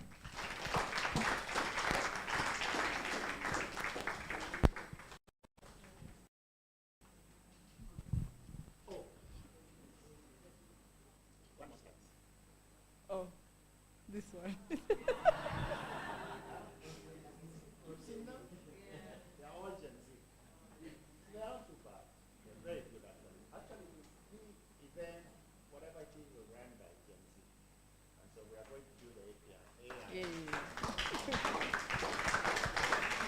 All right. Okay. Thank you all for making time and staying through this. The one ask that we have of you is that we will now meet in the inbox where we will send something across to you. We have still a few slots open for that, the next 3 months sprint, and we'd like you to just take the leap of faith and journey with us. So that's our ask. As you walk out, we have a gift. Can everyone say yay? We have a gift just to appreciate you. And there are some words there about what it really means to be our founder. Thank you so much, and have a lovely, lovely evening.